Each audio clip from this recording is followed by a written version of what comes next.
The future is a gamble, and you are a risk variable I cannot put on my balance sheet, Julian stated, sliding the prenup across the cold marble at Bernadin.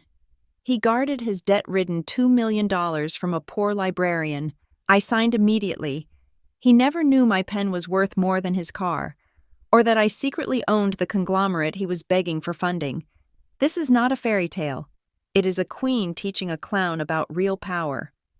My name is Eva Larkspur, and for the last 3 years, I have been playing a role so convincing that even the man who claims to love me has no idea who I actually am. I sat across from Julian Thorne at a corner table in the Gilded Lily, a restaurant that tried too hard to be exclusive. The walls were covered in velvet that was a shade too dark. The chandeliers were crystal, but hung just a few inches too low, and the menu prices were inflated to give the patrons a sense of importance rather than a guarantee of quality. It was the kind of place Julian loved. It validated him.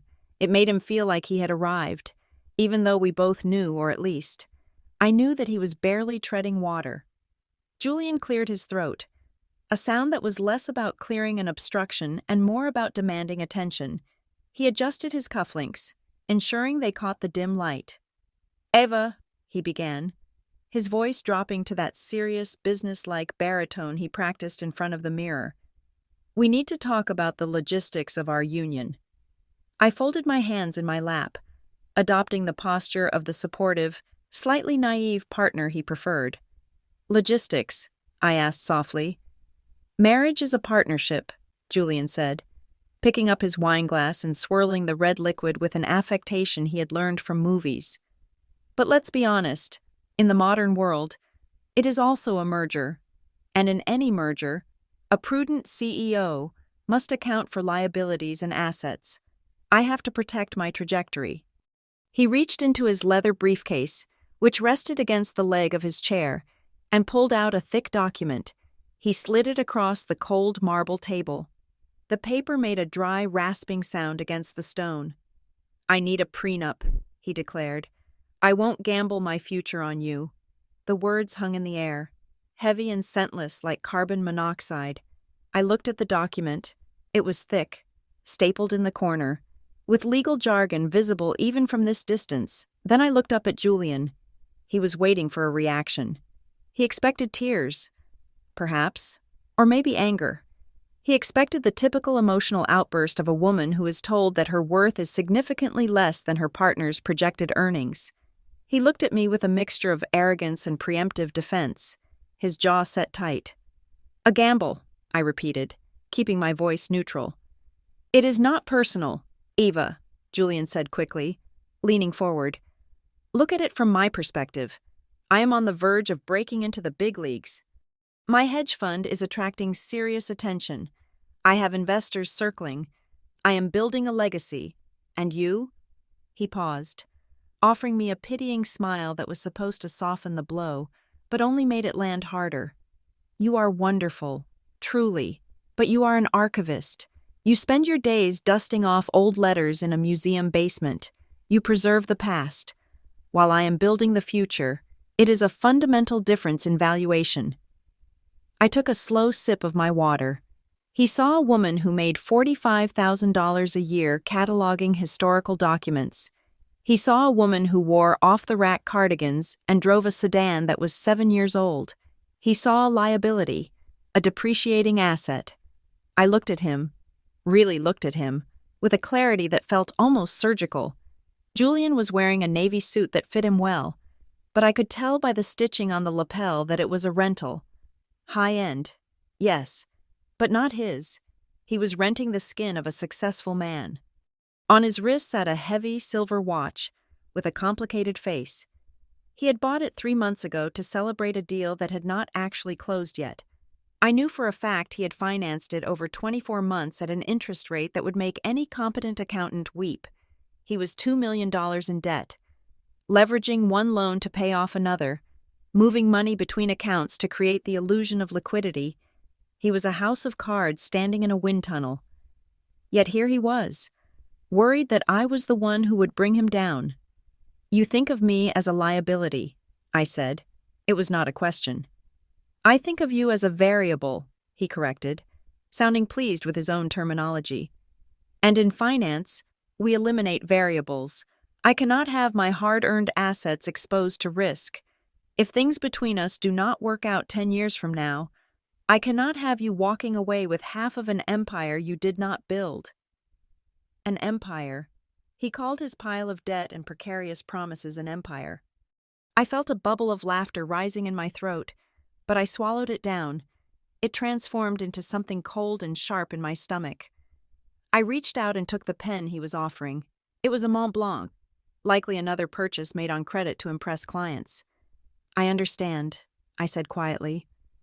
Julian blinked, his eyebrows pulled together in confusion. You do... Of course, I said. I opened the document to the last page, not bothering to read the clauses that I knew were designed to strip me of dignity. You have worked hard, Julian. You want to feel secure. It makes sense that you would want to safeguard your success against someone like me. I signed my name, Eva Larkspur. The ink flowed smoothly onto the paper. I pushed the document back across the table. Julian stared at it. He looked almost disappointed. He had prepared a speech. I could see it in his eyes. He had prepared a list of arguments, an arsenal of gaslighting techniques to convince me that I was being unreasonable if I refused, by agreeing immediately. I had robbed him of his victory. I had denied him the chance to dominate the conversation. Well, he said, taking the document back and sliding it into his briefcase with slightly less flourish than before. That was easier than I expected. I have nothing to hide, Julian, I said, offering him a small, gentle smile. And I want you to be happy. He relaxed then, the tension leaving his shoulders. He reached across the table and covered my hand with his. His palm was damp. This is why I chose you. Eva, you are reasonable. You are not like those other women in this city who are just looking for a meal ticket. You understand that a man in my position has burdens. Yes, I said. Burdens. I am doing this for us. Really, he continued, gaining momentum now that he felt secure again. If I am constantly worried about protecting my assets, I cannot be the husband you need. This clears the air. It ensures that you are not pressured by my success. You can continue your little job at the museum, live your quiet life, and simply enjoy the fruits of my labor without the responsibility of ownership. His little job. I withdrew my hand, pretending to reach for my napkin. I was not hurt. That was the strangest part. 3 years ago, this would have crushed me. But tonight, I felt nothing but a distant, clinical amusement. I was observing him like a scientist observing a specimen that had failed a crucial test. He was a product that had been marketed well but had zero quality control. My mind drifted back to when we met, 3 years ago. Julian had been different, or perhaps he had just been better at hiding it. He had been ambitious, yes, but there had been a spark of genuine passion in him. We had met at a gallery opening a free event. He had been wearing a sweater with a hole in the sleeve, and he had talked to me for 2 hours about the history of architecture in New York. He had seemed hungry for life, not just for status. I had fallen in love with that hunger. I thought we were building something together. I thought I had found someone who valued the climb, not just the view from the top, but somewhere along the way. The hunger had turned into greed. The ambition had curdled into entitlement. He had tasted a tiny drop of success, and it had intoxicated him completely. He had started believing his own lies. He stopped seeing me as a partner and started seeing me as an accessory one that was perhaps not shiny enough for the life he envisioned. Are you listening, Eva? Julian asked, snapping his fingers lightly in front of my face. I am sorry, I said, blinking. I was just thinking about how right you are. I usually am, he said, signaling the waiter for the check. I am going to make us very wealthy, Eva, and you will thank me for this structure one day. It keeps things clean. He paid the bill with a platinum credit card. I knew for a fact that card was maxed out, and he would likely transfer the balance to another card before the billing cycle ended. We walked out of the restaurant into the cool night air of Manhattan. The city was alive, humming with the energy of 8 million people chasing dreams. Julian checked his phone, frowning at a notification. "I have to head back to the office," he said, leaning in to kiss me on the cheek. He did not kiss me on the lips anymore. That was too intimate for a business merger. "The Asian markets are opening, and I need to monitor the positions on the tech sector. You can get a cab." "I will take the subway," I said. "It is faster at this hour." He grimaced. "Fine, just try not to tell anyone you took the train. It reflects poorly on me if my fiancé is riding the subway while I am managing millions." "I will be discreet," I promised. He watched me walk toward the subway station, then turned and hailed a taxi he could not afford. I did not take the subway. I walked. I needed the air. I needed to scrub the scent of his cologne and his condescension off my skin. I walked for 40 minutes, crossing the bridge, letting the noise of the traffic drown out the echo of his voice calling me a gamble. When I finally reached my apartment in Brooklyn, the building was quiet. It was a modest brownstone, split into 4 units. My apartment was on the 3rd floor. It was small, clean, and filled with books. To anyone visiting, it looked exactly like the home of a museum archivist living within her means. The furniture was from IKEA, the rugs were second-hand, and the kitchen was tiny. I locked the door behind me and engaged the deadbolt. I kicked off my shoes' sensible flats that Julian hated and walked into the bedroom. I did not cry. I did not throw myself on the bed and weep for the death of my relationship.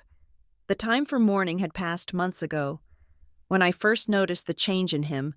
Tonight was simply the confirmation. I went to the closet and pushed aside a row of unremarkable coats. Behind them, hidden in the back wall, was a small safe. I pressed my thumb against the biometric scanner. The light turned green, and the heavy steel door clicked open. Inside, there was no jewelry, no cash, just a single, sleek laptop made of matte black metal, devoid of any brand logos. I took it out and carried it to my small, wobbly desk. I sat down and opened the lid. The screen came alive, not with a standard operating system, but with a secure, encrypted interface that required a 2-factor authentication key I wore on a chain around my neck. Tucked under my shirt, I inserted the key. I typed in a 64-character password that I had memorized. The screen flashed, and the logo appeared, a stylized constellation of stars connected by shipping lines. Orion Vanguard. The system loaded, displaying a dashboard that would have given Julian a heart attack. Real-time tracking of 300 container ships across the Pacific and Atlantic. Live data from 25 automated logistics hubs in Europe and Asia. Financial reports scrolling in a sidebar. Updating every second. I was not an archivist.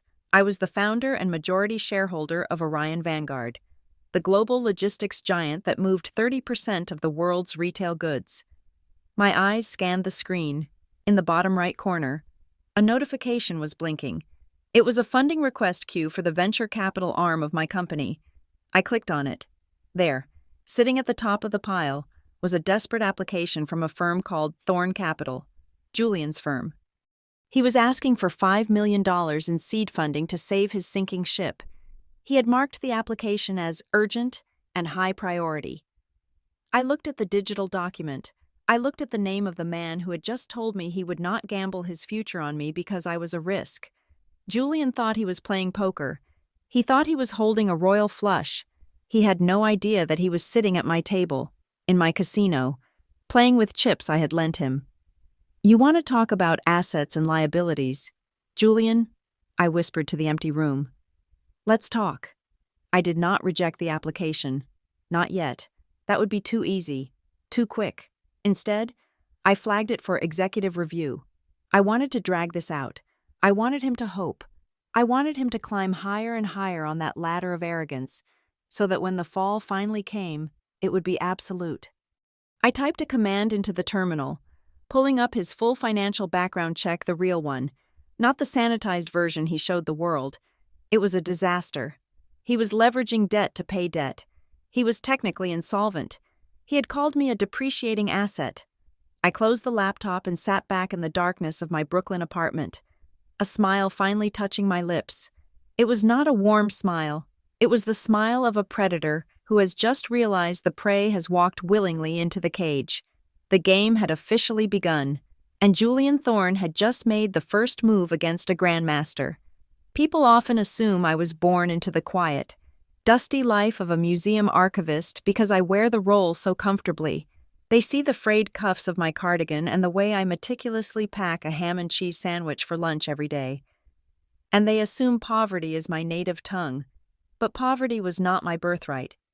It was an education, one forced upon me with violent abruptness when I was 12 years old. I am not a self-made woman in the traditional sense. Rising from a vacuum of nothingness, I am a reconstruction, a survivor of a shipwreck caused by the very thing Julian so desperately chases: the loud, vulgar display of wealth. My childhood was filled with the kind of money that screams. My father was a real estate developer who believed that leverage was a magic trick that never ended.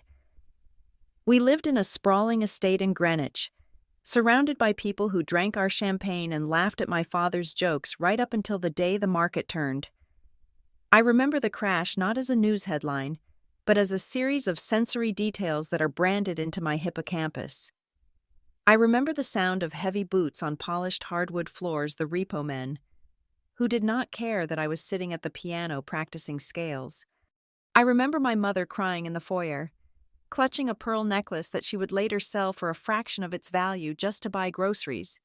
But mostly, I remember the silence of the telephone, the hundreds of friends, the business partners, the neighbors who had attended our summer galas. They all vanished. When the money dried up, the affection evaporated. We were social pariahs, contagious with failure. My parents never recovered. My father died of a heart attack 2 years later, crushed by the weight of humiliation and stress. My mother retreated into a shell of bitterness. I was 14, standing at a grave paid for by the county, and I made a vow that shaped every decision I have made since. I vowed that I would never be poor again, but more importantly, I vowed that I would never let anyone know how rich I was. Wealth, I learned, was a target on your back unless you kept it in the dark. So, I built Orion Vanguard in the dark. It started in a college dorm room on a scholarship laptop, while my peers were partying. I was obsessed with the inefficiencies of global shipping. I saw the world as a broken circuit board. Containers sat empty in ports for weeks. Ships sailed half full because of bureaucratic lag. I wrote code. I created an algorithm that optimized maritime logistics, predicting supply chain bottlenecks before they happened. I did not pitch it to venture capitalists in a shiny boardroom. I licensed the software through a shell company. Then I used the profits to buy the shell company. Then I bought the logistics firms that used the software. I built layers of corporate anonymity so dense that even the CEOs of my subsidiaries do not know my name.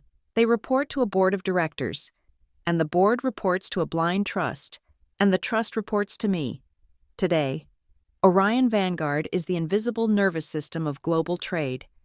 If you bought a coffee maker, a pair of sneakers, or a smartphone in the last 6 months, there is a 90% chance my software routed its journey across the ocean. My net worth fluctuates with the markets, but as of this morning, it sits comfortably at $450 million. That number includes the commercial real estate portfolio I own in Seattle and Austin. It includes the industrial patents I hold for automated port cranes. It includes the diversified stock portfolio managed by algorithms I wrote myself. $450 million. And yet, I sat on the subway this morning, squeezed between a construction worker and a tired nurse, reading a paperback book while the train rattled its way toward the Museum of Natural History. I cherish this anonymity. It is my armor. It allows me to see people as they truly are. When you are rich, people show you the version of themselves they think you want to see. When you appear average, they show you their true colors. Julian showed me his true colors last night, and they were the color of a bruise. Did you hear? Sarah, the assistant curator, whispered to me as I clocked in at the museum. She leaned over my desk, her eyes wide with vicarious excitement. I saw Julian's Instagram story. He was at Le Bernadin last night. Le Bernadin, Eva. He is really going places. You are so lucky. Most guys his age are still splitting checks at diners. I smiled. A practiced, modest lifting of the corners of my mouth. Yes, I said. It was very nice. Nice. It is a dream, Sarah sighed, adjusting her glasses. He is going to be the next big thing on Wall Street. I read an article about his fund. Well, a blog post. But still, you better hold on to him tight. I looked down at the archival gloves on my desk. I am trying, I said. At noon, I sat in the break room, unwrapping my foil-wrapped sandwich. My phone buzzed. It was Julian. Hey. His voice came through the speaker, breathless and rushed. I just wanted to call and check in. I am swamped. Just closed a massive position. We are talking huge upside. I might have to work late tonight. I knew exactly where he was. I had a tracker on his car not because I was a jealous girlfriend, but because the car was leased under a guarantor name that linked back to one of my subsidiaries' credit unions. He was not at the office. He was at a golf course in New Jersey, trying to charm a potential investor who I happened to know was currently under investigation for insider trading. That sounds wonderful, Julian, I said, taking a bite of my sandwich. You are working so hard. I have to, babe, he said, his voice dripping with false modesty. I am building this for us. By the way, that prenup. My lawyer is finalizing the draft. Just standard stuff. I want to make sure the $1 million project I am launching next week is covered. Of course, I said. I understand. The $1 million project he was referring to was a high-risk derivative swap that my own analysts had flagged as toxic 3 days ago. He was betting the farm on a dying horse. I have to run, he said. Love you. The line went dead. I put the phone down. Then, I opened the secure browser on my phone. I navigated to the portal for the Larkspur Foundation. My charitable arm. I had a meeting pending approval. A children's hospital in the Bronx needed a new MRI wing. The cost was $2 million. I pressed approve. The funds transferred instantly. $2 million. Gone from my account to save lives. With zero fanfare. Meanwhile, Julian was hyperventilating over a theoretical million that he did not even have yet. The contrast was so sharp it almost drew blood. I left work early that afternoon, pleading a migraine. I needed to see the only person in this world who knew the face beneath the mask. Arthur Sterling's office was not in a glass tower. It was in a brownstone on the Upper East Side that smelled of old leather, pipe tobacco, and silence. Arthur was 70 years old, a lion of the legal world who had retired from public practice a decade ago to manage the affairs of a select few clients who valued discretion over publicity. He was the one who had helped me incorporate Orion Vanguard when I was 22. He was the father I wished I had kept. I sat in the wingback chair opposite his mahogany desk. Arthur was reading the prenup Julian had emailed me. He held the document with 2 fingers, as if it were a soiled rag. This is not a contract. Eva, Arthur said, his voice a low rumble. He did not look up. This is a feudal indenture. I skimmed it, I said, looking out the window at the rain starting to fall on the street below. I know the broad strokes. The broad strokes, Arthur scoffed. He slapped the paper down on the desk. He is not just protecting his non-existent assets. He is legally binding you to servitude. Listen to this clause. In the event of public appearances, the spouse, that is you, agrees to adhere to a dress code and conduct standard approved by the primary earner, that is him. He wants to dictate what you wear. Eva, he wants to own your image. I felt a cold shiver run down my spine. Read me the financial stipulations. Arthur put on his reading glasses. It gets worse. Any income generated by the spouse during the marriage that exceeds $50,000 annually shall be placed into a joint account managed solely by the primary earner for investment purposes. He wants to confiscate your earnings if you ever accidentally become successful. He is terrified you might outshine him, so he is capping your potential. And the divorce clause? I asked. Draconian, Arthur said, taking off his glasses and rubbing the bridge of his nose. "If you divorce him, you get nothing, no alimony, no claim on the marital home. But here's the kicker, there is a reputation clause. If the marriage ends and you say anything negative about him publicly or privately that impacts his business, you owe him liquidated damages of $500,000 per infraction." I stared at the wall. $500,000. He wanted to fine me for speaking the truth. "He does not want a wife," Arthur said softly. "He wants a prop, a silent, obedient prop that makes him look like the provider he fails to be." Arthur looked at me, his eyes full of a protective fury that warmed the cold space in my chest. "Eva, why are you doing this? You could buy and sell this boy 100 times over before breakfast. Why let him humiliate you like this? Just dump him. Walk away." "Because walking away is too easy," I said. My voice was steady, but my hands were gripping the armrests of the chair so hard my knuckles were white. "If I walk away, he spins the story. He tells everyone I was not supportive. He tells himself he dodged a bullet. He learns nothing. He goes on to find some other woman who does not have my resources, and he does this to her. He traps her." I turned to look at Arthur. "He called me a gamble. Arthur, he sat there and told me I was a risk variable." "So you are going to destroy him," Arthur said. It was not a question. He knew me too well. "No," I said. "I am going to let him destroy himself. I am just going to hand him the rope." Arthur sighed, but a small, wicked smile tugged at the corner of his mouth. "You have a plan." "I do," I said. "He wants a prenup. I will give him the most ironclad prenup in history. But we are going to make one small addition, an addition that appeals to his ego." Arthur leaned forward, picking up his gold fountain pen. "I am listening." "We accept all his terms," I said. "The dress code, the income cap, the reputation clause. Let him think he has won everything. But we add a solvency verification clause. A requirement for absolute, total financial transparency." Arthur frowned. "He will never agree to that. He is hiding debt." "He will agree," I replied. "If we frame it as a way for him to show off, we tell him that for the prenup to be enforceable in court, we need to prove that both parties entered it with full knowledge of the other's estate.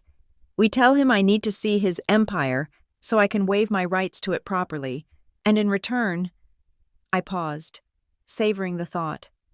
"In return, I have to show him mine." Arthur's eyes widened. He understood immediately. The trap was elegant in its simplicity. Julian was so convinced of my poverty that he would never suspect I had anything to hide. He would think the disclosure clause was just a formality for me, a humiliation where I had to list my used car and my student loans. He would sign it to humiliate me, not realizing he was signing his own death warrant. "You are going to reveal the books," Arthur whispered. "Orion Vanguard." "The real estate, everything." "Everything," I confirmed. "I want to see his face, Arthur, when he realizes that the woman he tried to enslave owns the very ground he stands on. I want to see the moment the power shifts." Arthur chuckled, a dry, rasping sound. "It will be a bloodbath. When do we execute this?" "Draft the response tonight," I said, standing up. "Send it to his lawyer in the morning. Tell them we are ready to sign, provided they agree to the transparency clause. Tell them I am just a naive girl who wants to understand her husband's brilliance." I walked to the door, buttoning my cheap beige coat. "He wants to play the big man. Arthur, let's give him a stage so big he can't help but fall off it." As I stepped back out into the rainy street, I felt a strange sense of calm. The ghost of the 12-year-old girl who had watched her father crumble was finally stopping her trembling. I was not a victim anymore. I was the architect of my own justice. Julian Thorne had started a war with a librarian, but he was about to lose it to a tycoon. The email arrived on a Tuesday morning, nestled between a notification for a library book due date and a spam offer for discounted car insurance. The subject line was deceptively innocuous, minor formality. Draft for review. Julian had sent it at 3 a.m., presumably after a night of networking or worrying, but the timestamp was the only thing casual about it. I opened the attachment. It was 40 pages long. I sat at my small kitchen table, the morning sun highlighting the dust motes dancing in the air, and began to read. With each page, the air in the room seemed to grow thinner, sucked out by the sheer audacity of the legal prose. This was not a prenuptial agreement designed to protect assets. It was a manifesto of ownership. It was a blueprint for a prison. Clause 14, Section B. Physical maintenance standards. I had to read it 3 times to believe my eyes. The spouse agrees to maintain a physical appearance consistent with the standards established at the time of the union. Specifically, the spouse shall maintain a body mass index within a range of 18 to 22. Failure to adhere to this standard for a period exceeding 3 consecutive months shall constitute a breach of contract. Granting the primary earner the right to reduce the monthly household allowance by 15% until the standard is restored. He was putting my body on a performance plan. He was threatening to fine me for gaining weight. I felt a wave of nausea, hot and acidic, rise in my throat. I skipped ahead, my eyes scanning for more horrors, and I found them in abundance. Clause 21, Section A. Financial oversight. To ensure fiscal responsibility and the preservation of the family's public image, any personal expenditure by the spouse exceeding $100 must receive prior written or digital approval from the primary earner. This restriction applies to all funds, including those earned independently by the spouse or received via gift or inheritance. $100. I could not buy a decent pair of shoes or a winter coat without asking for permission like a child asking for allowance. He wanted to control not just our joint money, but my money, my pittance of a librarian's salary. He wanted to audit my existence. Clause 33. Section C. Dissolution and damages.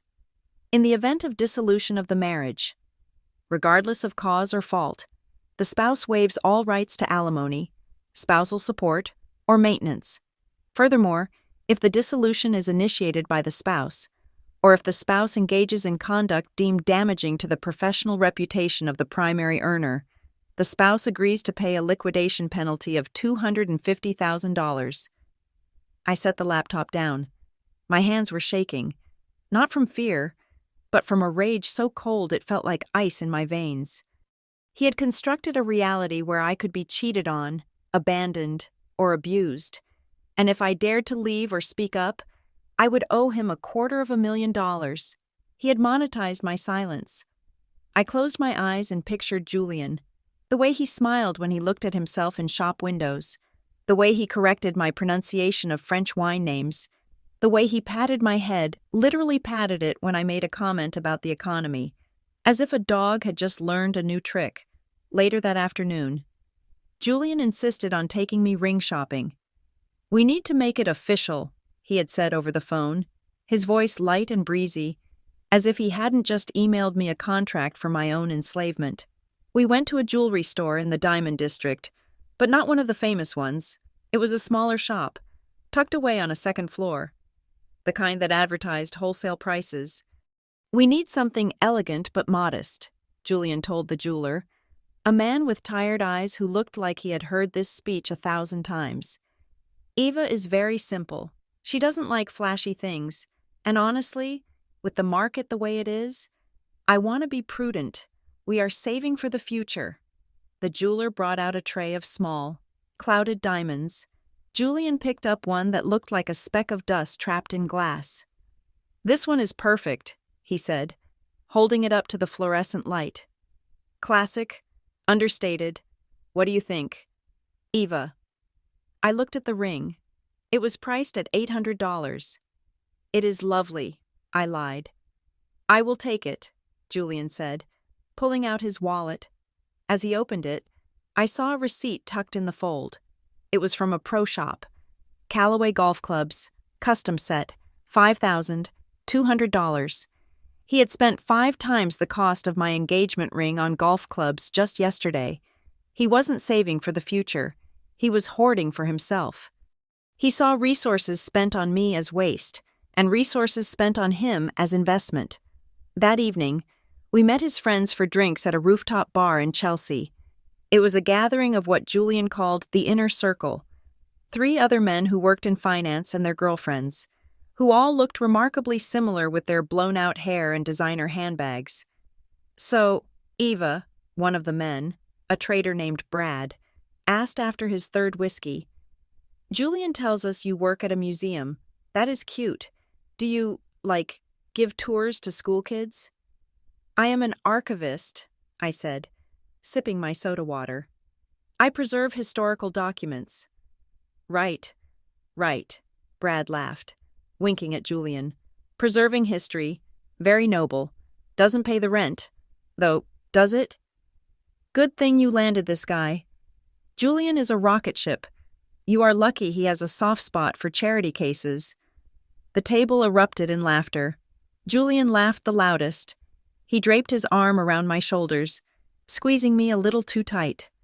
"Hey, be nice," Julian said, though his tone was devoid of defense. "Eva keeps me grounded. She reminds me of what life is like for normal people. It is refreshing." He wasn't defending me. He was using me as a prop to demonstrate his own magnanimity. "Look at me." His posture screamed. "I am so successful that I can afford to marry a peasant." I looked around the circle of laughing faces. They were not bad people, perhaps, just shallow.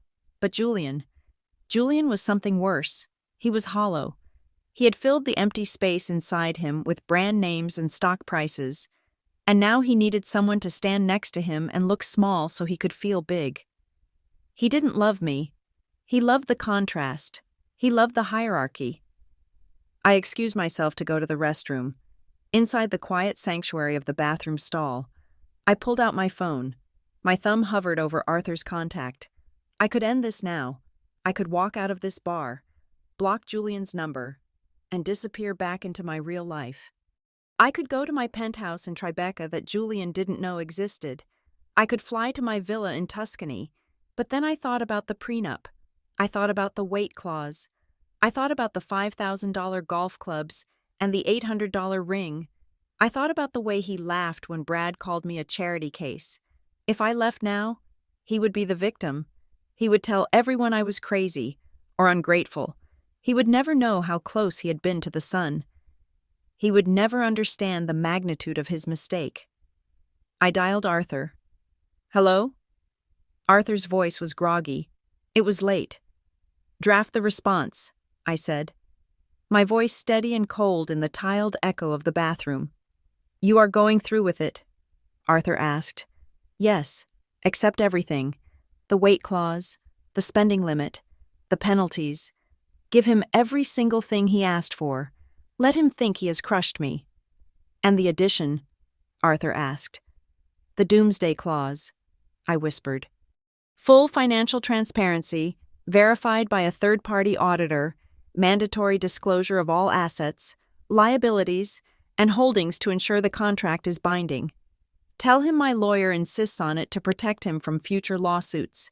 Tell him I want to make sure his empire is fully documented so I can never claim I didn't know about it."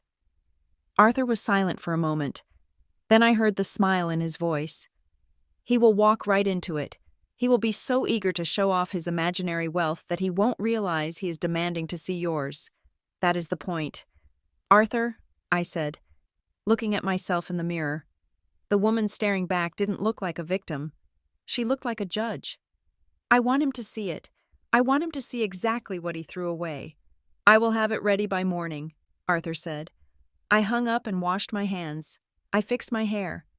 Then I walked back out to the rooftop bar, to the man who thought he owned me, and sat down with a smile that was the most dangerous thing I had ever worn. Arthur Sterling worked with the precision of a diamond cutter. By the following morning, the revised agreement was ready. To the untrained eye, it looked like a total capitulation. We had left every single one of Julian's insulting clauses intact, the weight requirements, the spending caps, the gag orders, they were all there, staring back from the page like bars on a cage. But buried deep within the legalese, nestled between the section on marital domicile and intellectual property was Clause 40 mutual and absolute financial discovery. It was a masterpiece of legal entrapment.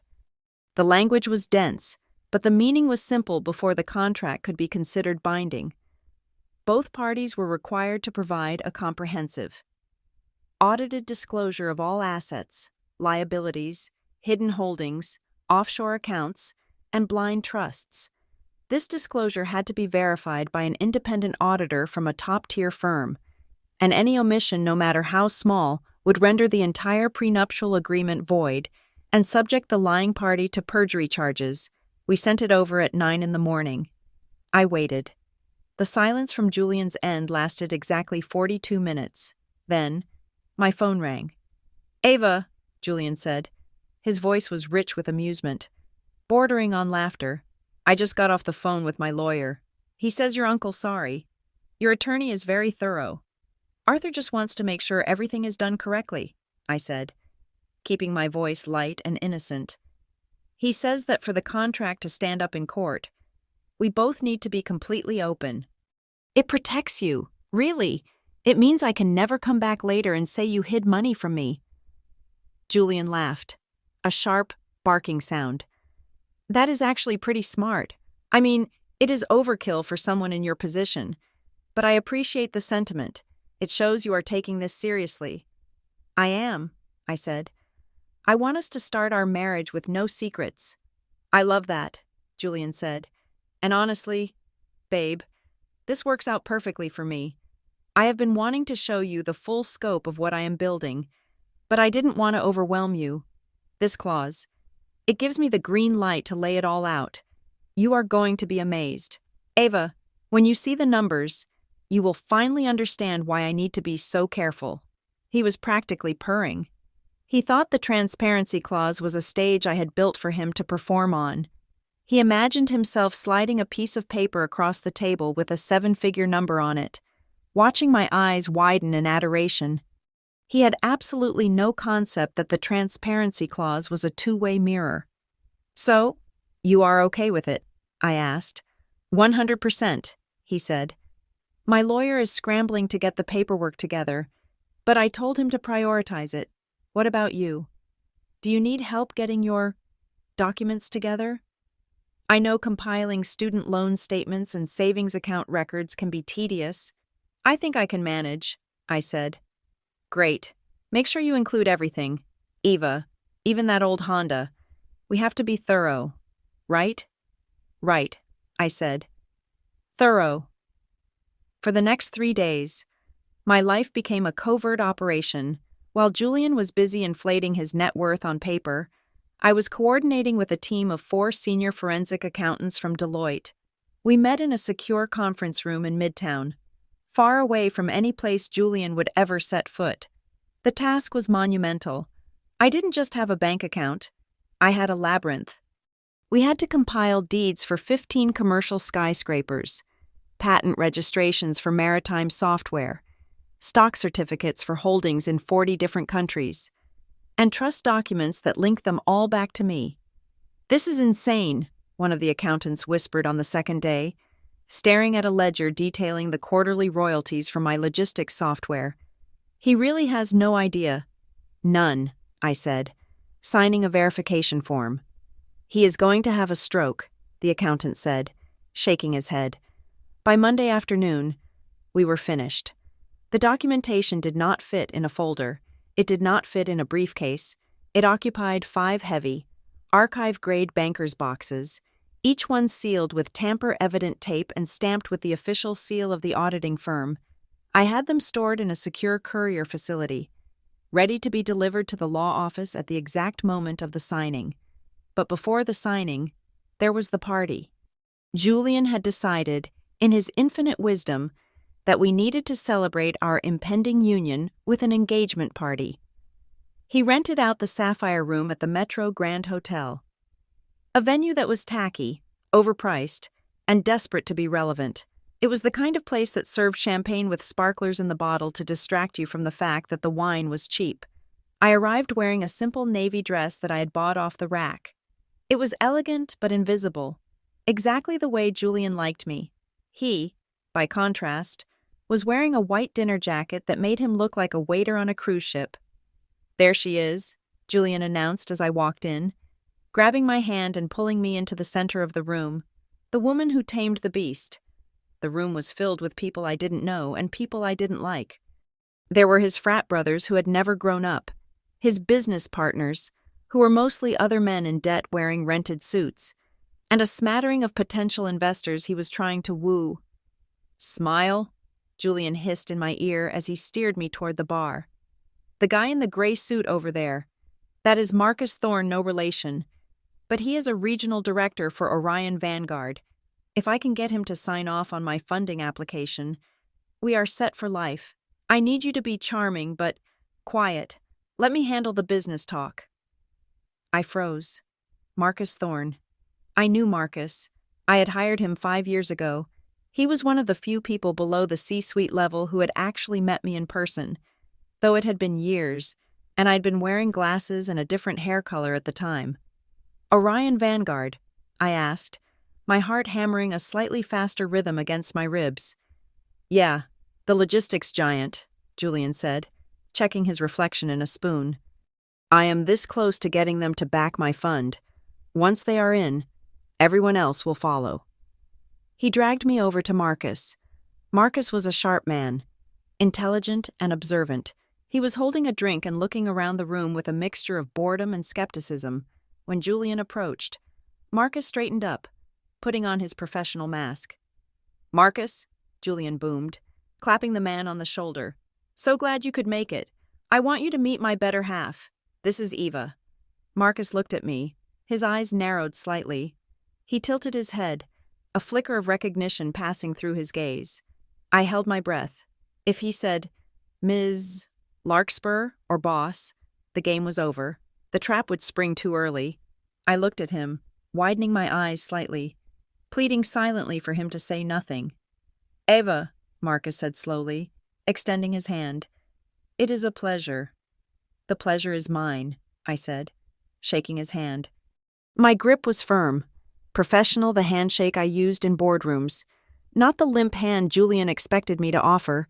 Marcus felt it. His eyebrows rose a fraction of an inch. "Eva is the bedrock of my life," Julian said, wrapping an arm around my waist and squeezing possessively. "She keeps me humble. You know how it is in our industry. Marcus, we deal with millions.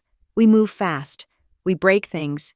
It is nice to come home to someone who lives a simpler life." Marcus looked from Julian to me, and then back to Julian. "Simpler. Oh, you know," Julian laughed, waving his hand dismissively. "Eva works at a museum.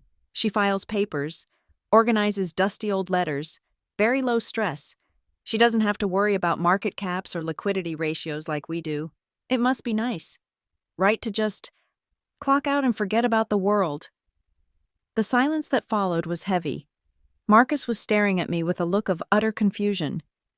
He knew Orion Vanguard's market cap because he helped manage it.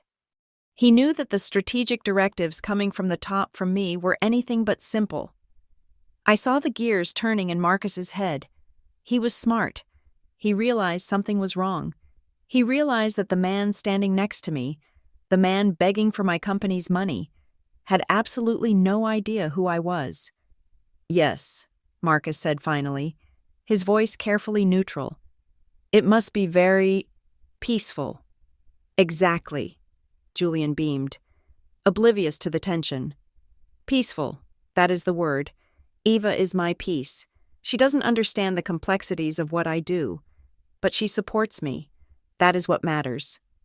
"She supports you," Marcus repeated, a strange smile touching his lips. He looked at me again, and I saw a glint of amusement in his eyes. He had figured it out, or at least, he had figured out enough to know that he was watching a play. "Well, Julian, having a supportive partner is the most valuable asset a man can have, sometimes more valuable than he realizes." "Amen to that," Julian said, clinking his glass against Marcus's. "Speaking of assets, Marcus, I wanted to circle back on that term sheet." "Not tonight, Julian," Marcus said, stepping back. "Tonight is for celebration. I think I will go get another drink." Marcus gave me a small, almost imperceptible nod before walking away. I let out a breath I didn't know I was holding. Julian turned to me, his face flushed with the thrill of the chase. I think he likes me. Did you see that? He is definitely interested? God, I am good at this. He led me to the center of the room and tapped a spoon against his champagne glass. The room fell silent. Everyone, Julian announced, his voice projecting to the back of the hall. I want to propose a toast. He raised his glass, the cheap liquid fizzing in the light. To the future, he said, and to my beautiful fiancé, Eva, a woman who proves that you don't need to be brilliant or powerful to be important. You just need to be there for the people who are. A ripple of polite laughter went through the room. Someone shouted, "Here, here." I stood there, a frozen smile on my face, while he publicly reduced me to a support animal. You don't need to be brilliant. He actually said that. He said it in front of 50 people. He said it in front of my own employee. To Eva, the crowd echoed. I raised my glass and took a sip. It tasted like vinegar. One more thing, Julian added, enjoying the spotlight too much to let it go. We are signing the prenup on Tuesday, and Eva insisted on it. Can you believe that she wants to make sure my business is protected?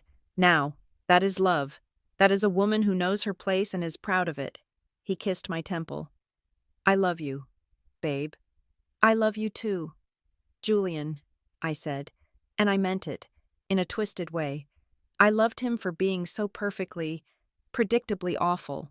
I loved him for giving me every single justification I needed for what I was about to do. The rest of the night was a blur of forced smiles and condescending conversations. I listened to Brad explain the stock market to me as if I were a toddler.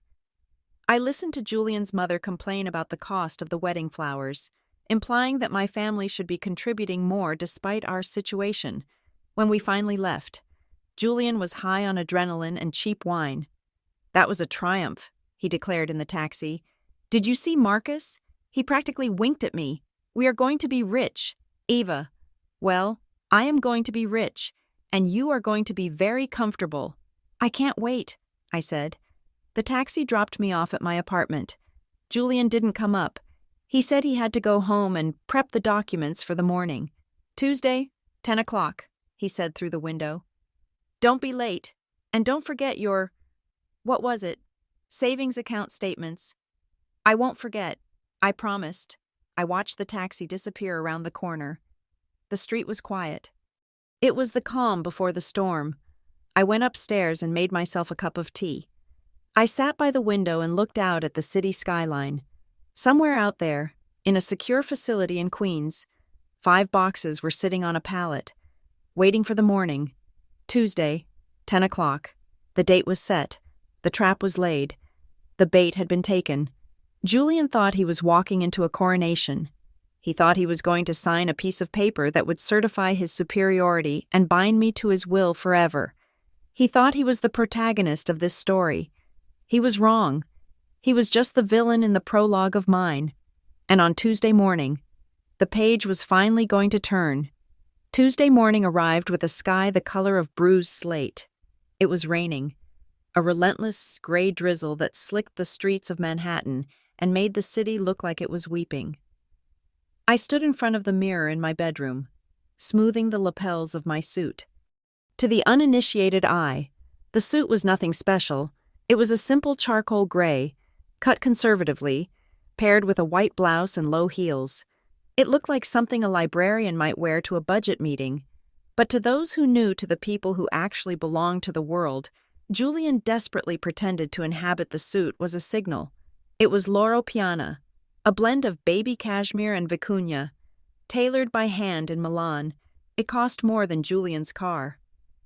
I picked up my purse, a battered leather satchel that I had carried for years, and walked out the door. Downstairs, a black town car was waiting. Not a taxi, and not an Uber. It was Arthur's car. The driver, a man with a neck as thick as a tree trunk, opened the door for me. Arthur was already inside, reading the Wall Street Journal with a magnifying glass. "Ready?" he asked, not looking up. "Ready," I said, sliding onto the leather seat. We drove in silence to the offices of Draven and Associates. They were located in a glass tower in Midtown, the kind of building designed to make you feel small before you even entered the lobby. We took the elevator to the 42nd floor. The reception area was an expanse of white marble and chrome. A receptionist with a headset looked up at us with practiced disinterest until she saw Arthur. Her eyes widened slightly. Though she likely did not know his name, she simply recognized the aura of a man who could buy the building. "We are here for the Thorn Larkspur signing," Arthur rumbled. "Conference room B," she said, pointing a manicured finger. We walked down the hallway. I could hear Julian's voice before we even reached the door. He was laughing, a loud, performative sound meant to convey dominance. "So I told him," Julian was saying, "if you want the yield, you have to stomach the risk. That is just basic economics. Richard?" We walked in. Julian was sitting at the head of a long, oval table made of polished mahogany. He was wearing his best suit, a navy pinstripe that was a little too tight across the shoulders, and his hair was gelled into a helmet of perfection. Next to him sat Richard Draven, his lawyer. Richard was a man in his late 40s with slicked-back hair and a smile that looked like it had been sharpened on a whetstone. Julian stood up when he saw me, his face lighting up with that condescending warmth I had come to loathe. "Ava," he exclaimed, coming around the table to kiss my cheek. "You made it, and right on time. I love that about you. Punctuality is a virtue of the working class." He pulled back and looked at Arthur, his smile faltering just a fraction. "And this must be the uncle?" Julian asked, extending a hand toward Arthur. "The family lawyer from, where was it, upstate?" Arthur did not take Julian's hand. He simply looked at it until Julian, flushed with embarrassment, lowered it. "I am Arthur Sterling," Arthur said. His voice was not loud, but it carried a weight that seemed to vibrate in the glass walls of the room. The effect on Richard Draven was immediate and visceral. Richard had been leaning back in his chair, looking bored.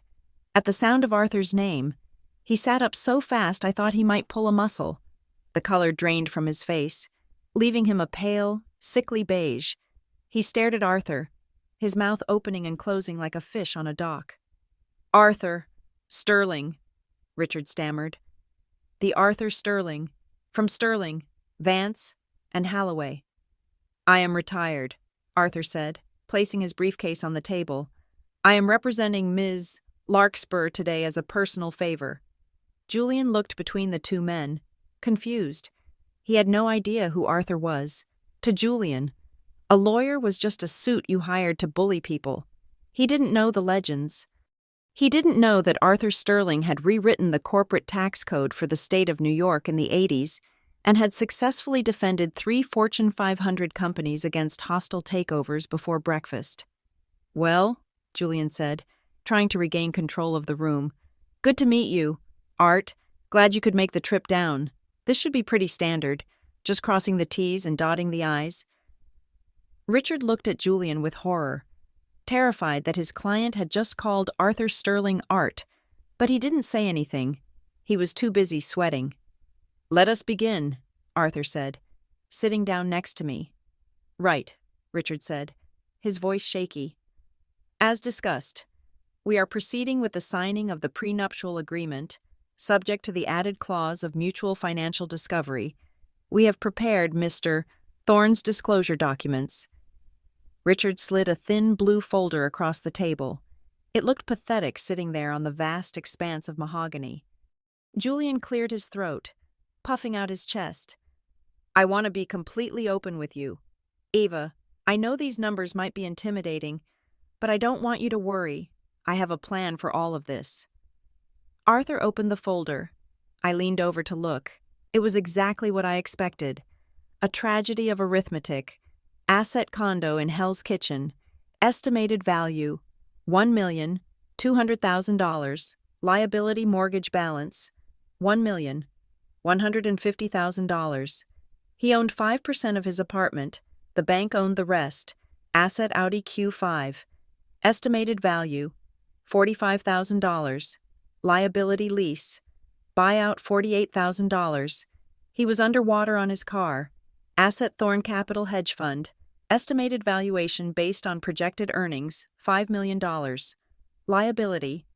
Outstanding business loans, $2 million.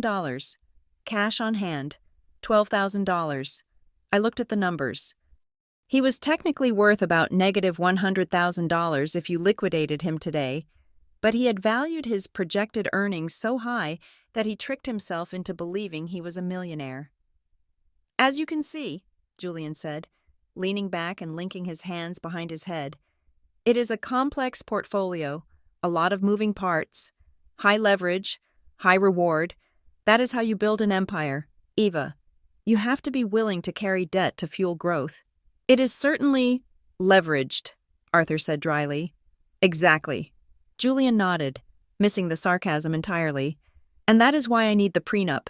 If something happens, God forbid, I can't have you or anyone else coming after the principal. I need to keep the machine running, you understand. Right, I am doing this to protect the legacy I am building for our future children. He looked at me with those earnest, lying eyes. I don't want you to be burdened by the stress of high finance. Eva, I want you to be safe. I want you to live your simple, happy life while I handle the heavy lifting. Thank you, Julian, I said softly. You are very brave. I try, he said modestly. So, are we good on my end? I assume your disclosure is fairly straightforward. Student loans, maybe a savings account with a few thousand in it. He gestured to Richard to proceed. We need to review Ms. Larkspur's disclosure before signing, Richard said, his voice still nervous.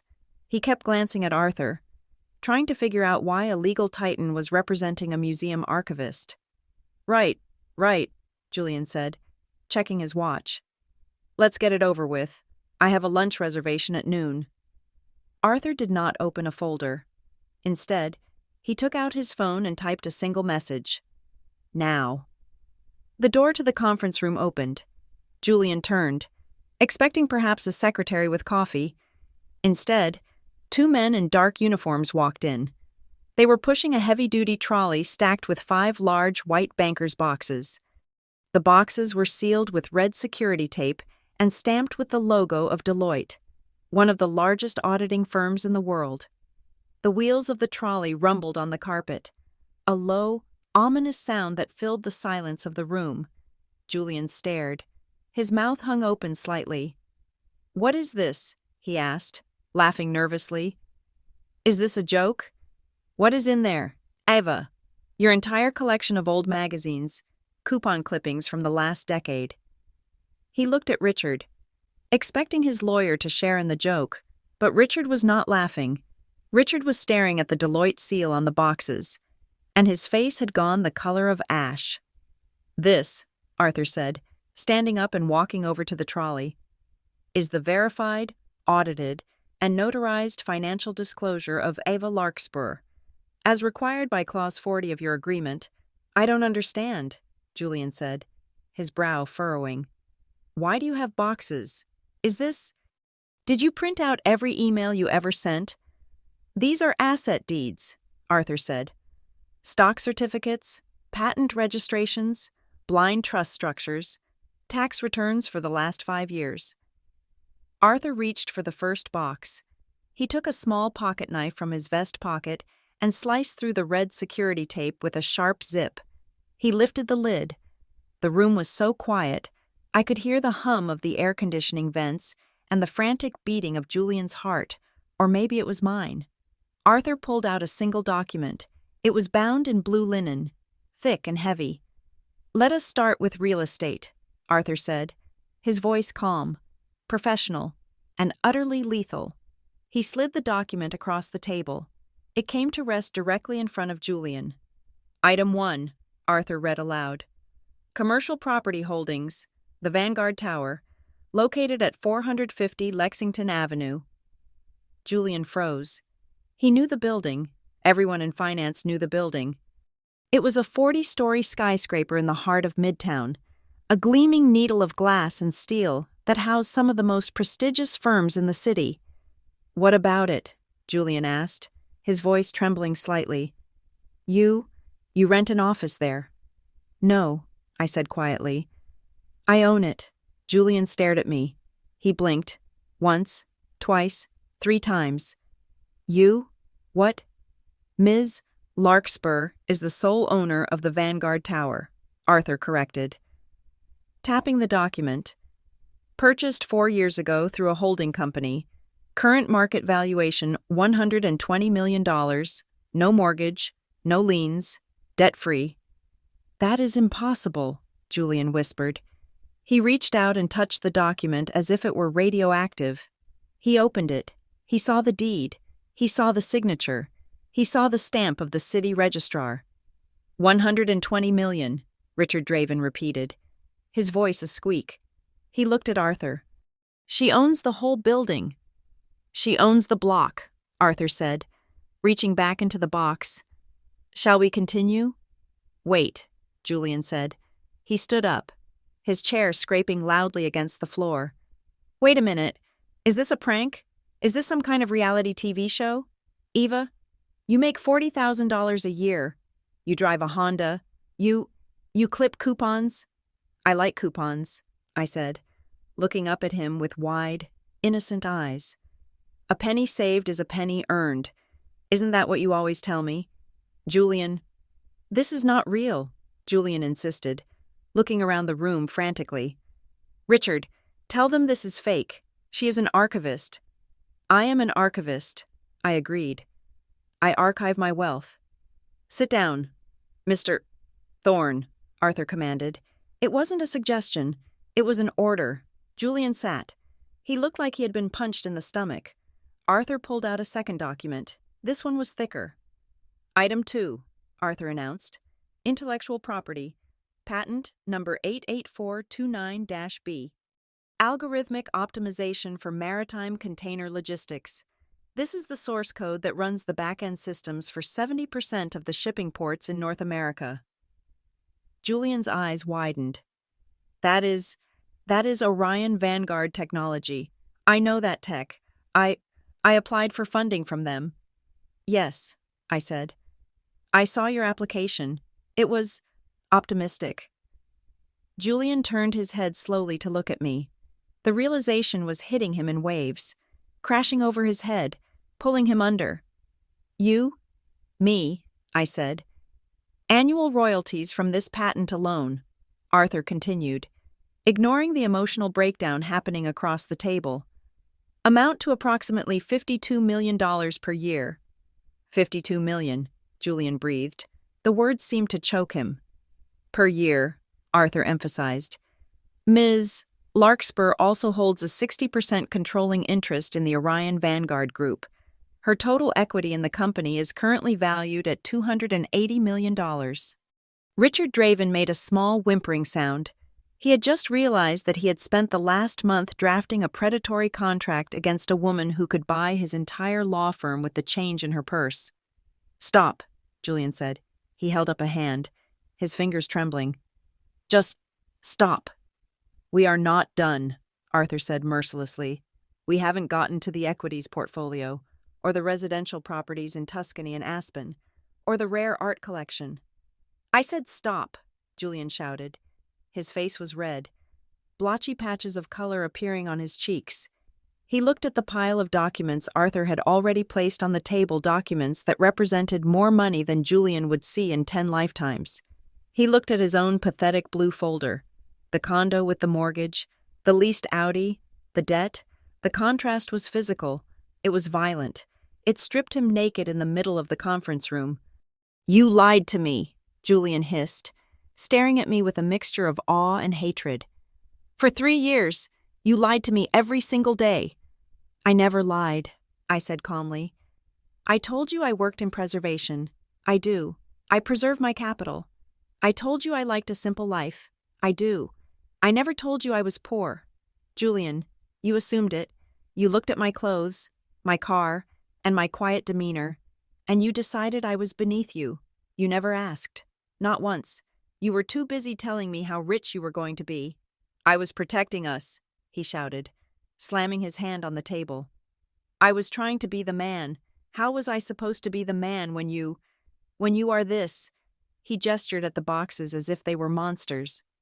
You were not trying to be the man, I said, my voice hardening. You were trying to be the master. There is a difference. I need a moment, Richard interrupted. Loosening his tie, he looked like he was about to faint. Mr. Thorne, we need to recess. This changes the material context of the negotiation. Recess, Julian laughed, a wild, hysterical sound. Recess, Richard. She owns the building we are sitting in. She probably owns the chair I'm sitting on. He looked at me again. The arrogance was gone. The condescension was gone. In their place was something naked and ugly greed. I saw the shift happen in his eyes. He stopped seeing me as his fiancé. He stopped seeing me as a liar. He started seeing me as a lifeboat. He took a deep breath, smoothing his hair, trying to summon the ghost of his charm. Eva, he said, his voice softening, taking on that wheedling tone he used when he wanted something. Okay, this is a shock, a big shock, but wow, you did this? You built all this? That is incredible. Babe, truly. He reached across the table, trying to take my hand. I pulled it back. This changes things, obviously, he continued, smiling nervously. I mean, the prenup. Clearly, we don't need the old terms. We are equals now. Power couple, right? Imagine what we can do together, my financial mind, your capital. We could rule this city. He was pivoting. He was trying to rewrite the narrative in real time. He thought he could just smile and I would forget that 10 minutes ago he wanted to fine me for gaining weight. We are not a power couple. Julian, I said, standing up. What do you mean? He asked, freezing. I mean, I said, signaling Arthur to close the box. That I signed your prenup because I knew you would never sign mine. Yours, Julian asked. We can draft a new one, a fair one. No, I said. We can't. I looked at him one last time. I memorized the look of desperation on his face. I wanted to keep it. Arthur, I said, read him the final total. Arthur looked at the summary sheet. Total verified net worth of Ms. Eva Larkspur, as of this morning's market opening. Arthur read, $452,600,000 and change. Julian slumped back in his chair. He looked small. He looked cheap. He looked exactly like the $2 million debtor he was. I think we are done here, I said. I turned and walked toward the door. The sound of my heels on the floor was the only sound in the room. Ava, Julian called out, his voice cracking. Ava, wait. You can't just leave. I didn't stop. I didn't look back. I walked out of the conference room, past the stunned receptionist, and into the elevator. The doors closed, shutting out the sight of Julian Thorne's collapsing world. I took a deep breath. The air in the elevator was cool and clean. That went well, Arthur said, adjusting his glasses. It is not over, I said, watching the numbers on the elevator panel count down. He is going to come after me. He is going to try to destroy me because I bruised his ego. Let him try, Arthur said. He is bringing a knife to a nuclear war, I smiled. The first battle was won, but the war had just begun. You can't just leave, Julian had screamed, his voice cracking with a desperation that echoed off the glass walls. He had actually scrambled out of his chair and moved to block the door, his chest heaving, his eyes wide and frantic. You can't drop a bomb like that and just walk away. Eva, a building. You own a skyscraper. Is this a joke? Is this some kind of twisted prank you and your uncle cooked up? I stopped. I looked at his hand resting on the door handle, barring my exit. I looked at his face, which was currently cycling through a kaleidoscope of emotions: disbelief, panic, and a dawning, terrifying comprehension. It is not a prank, Mr.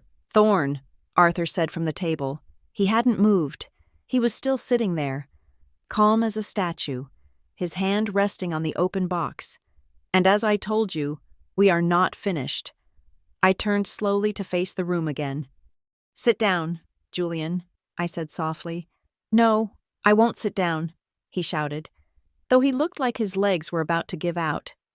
"This is insane. You are a librarian. You wear sweaters from Target U. You drive a Honda." "I drive a Honda because it is reliable," I said, "and I wear sweaters because I like them. Now, sit down, or Arthur will not read the rest. And trust me, you want to hear the rest." Julian stumbled back to his chair and collapsed into it. He grabbed the deed to the Vanguard Tower, holding it up to the light, checking the watermark, rubbing the paper between his thumb and forefinger. His hands were shaking so bad the paper made a rattling sound. "It is real," he whispered to Richard. "The seal. It is real." Richard Draven was no longer looking at the documents. He was looking at me. His face had drained of all color, leaving him with a complexion that resembled wet chalk. He had realized, perhaps 10 seconds ago, that he had spent the last hour condescending to a woman who could likely have him disbarred with a phone call. "Mr. Thorne," Arthur said, his voice cutting through the panic like a scalpel, "if you are quite finished verifying the watermark, I will proceed to item 3. Arthur pulled another document from the box. This one was bound in a heavy, slate-gray cover. "Orion Vanguard Group," Arthur read. "Shareholder structure and equity distribution." Julian's head snapped up. "Orion? Wait, that is the company I applied to. That is the whale." "Ms. Larkspur is the whale," Arthur corrected without looking up. "She holds a controlling interest in Orion Vanguard, 51% of the voting stock, plus an additional 15% in non-voting preferred shares. Total equity valuation, $280 million. The silence that followed was absolute. It was the sound of a vacuum sealing. 280. Julian mouthed the numbers, but no sound came out. His brain had simply stopped processing. It was too big. It didn't fit into the small, cramped box he had built for me in his mind. "And," Arthur continued, flipping the page, "Item 4, intellectual property rights, patent number 88429, the maritime positioning and logistics algorithm. This is a personal holding of Ms. Larkspur, licensed back to the company." Arthur looked over his spectacles at Julian. "Passive income from royalties alone," Arthur enunciated clearly. "Generates $4 million per month." "Per month," Richard squeaked. It was the first sound he had made in minutes. "Per month," Arthur confirmed. "Give or take a few $100,000 depending on global shipping volume." Julian looked like he was going to be sick. He slumped forward, his elbows hitting the mahogany table hard. He put his head in his hands, his fingers digging into his gelled hair, destroying the perfect coiffure he had spent 20 minutes on this morning. "Why?" he moaned. The sound was guttural, raw. He looked up at me, his eyes red and wet. "Why did you lie to me? Why did you let me make a fool of myself for 3 years? Eva, 3 years." "I never lied," I said, standing at the foot of the table, looking down at him. "I just didn't correct your assumptions." "You deceived me," he shouted, slamming his fist on the table. "You pretended to be nothing. You let me pay for dinner with my credit card while you were sitting on hundreds of millions. You let me buy you that cheap ring. You let me lecture you about money." "I let you show me who you were," I said. "I am your fiancé," he yelled. "We were supposed to be partners. How could you hide this from me?" "Because you made it very clear what you valued." "Julian," I said, "you told me, explicitly, that you needed a prenup to protect yourself. You told me you wouldn't gamble your future on me." I walked closer to him. I wanted him to hear this. I wanted every syllable to land like a blow. "You said you wouldn't gamble on me," I repeated, my voice steady and cold. "I am just showing you, Julian, that you don't have enough capital to even sit at this table." The words hit him physically. He recoiled, pressing himself back into his leather chair. The brutality of the financial metaphor his own language turned against him seemed to shatter whatever defense he had left. He looked at the boxes.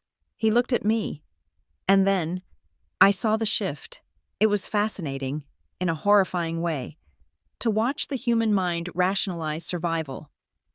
The shock began to fade, replaced by a frantic, desperate calculation. I could see the gears turning behind his eyes. He realized that the woman standing in front of him was not just his ex-fiancée, she was the solution to every problem he had ever had. She was the exit strategy for his debt. She was the golden ticket. He suddenly sat up straight. He wiped his face with his hand. He forced a smile, a terrible, rictus grin that looked like a crack in a porcelain mask. "Eva," he said, his voice trembling but trying for warmth. "Eva, listen to me. This is crazy, right? We are both crazy. I was scared. You were secretive. We both made mistakes." He reached out and grabbed his prenup, the 40-page document of slavery he had drafted. "This," he said, holding it up, "this is garbage. This is trash." He ripped it in half. Then he ripped it again. He threw the confetti of paper onto the floor. "It is gone," he said, breathing hard. "No prenup. I don't want it. We don't need it. We are a team, right? A team. You and me. Think about it. Eva, my drive, your resources. We could be unstoppable. I know the market. You know the logistics. We are perfect together." He stood up and moved toward me, his arms open. "I forgive you," he said. "I forgive you for hiding it. I understand why you did it. You wanted to be sure. Well, you can be sure now. I love you. I love us." The audacity was breathtaking. He was forgiving me.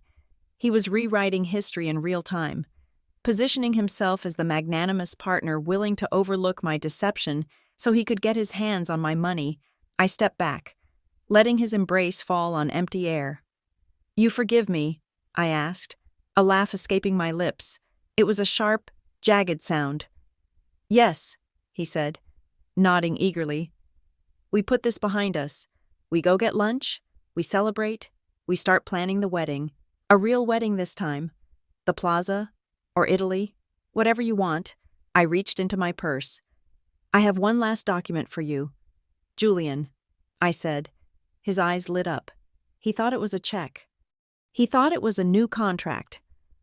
I pulled out a single sheet of stiff cream-colored paper. I slid it across the table. He picked it up. His smile faltered. "This is..." He squinted at it. "This isn't a check." "No," I said. "It is a rejection letter." He read it. I watched his eyes scan the header. Orion Vanguard Venture Capital Division. "Dear Mr. Thorne," he read aloud, his voice growing faint. "Regarding your application for Series A funding for Thorne Capital, after a thorough review of your liquidity ratios and risk management strategies, we regret to inform you." He stopped. He looked up at me. "You rejected me," he whispered. "I signed it this morning," I said. "At 6 o'clock, right before I put on this suit." "But," he stammered, "but this was my lifeline. Eva, without this funding, the loans are due next week. If I don't get this capital, I am insolvent. I go under." "I know," I said. "I read your financials. Remember, I was very thorough." "You can't do this," he said, his voice rising to a shriek. "You can't destroy my business. We are getting married." "We are not getting married," I said. I reached into my pocket and pulled out the ring, the cheap clouded diamond he had bought with his spare change while buying himself golf clubs. I placed it gently on the table, right on top of the rejection letter. "The engagement is over.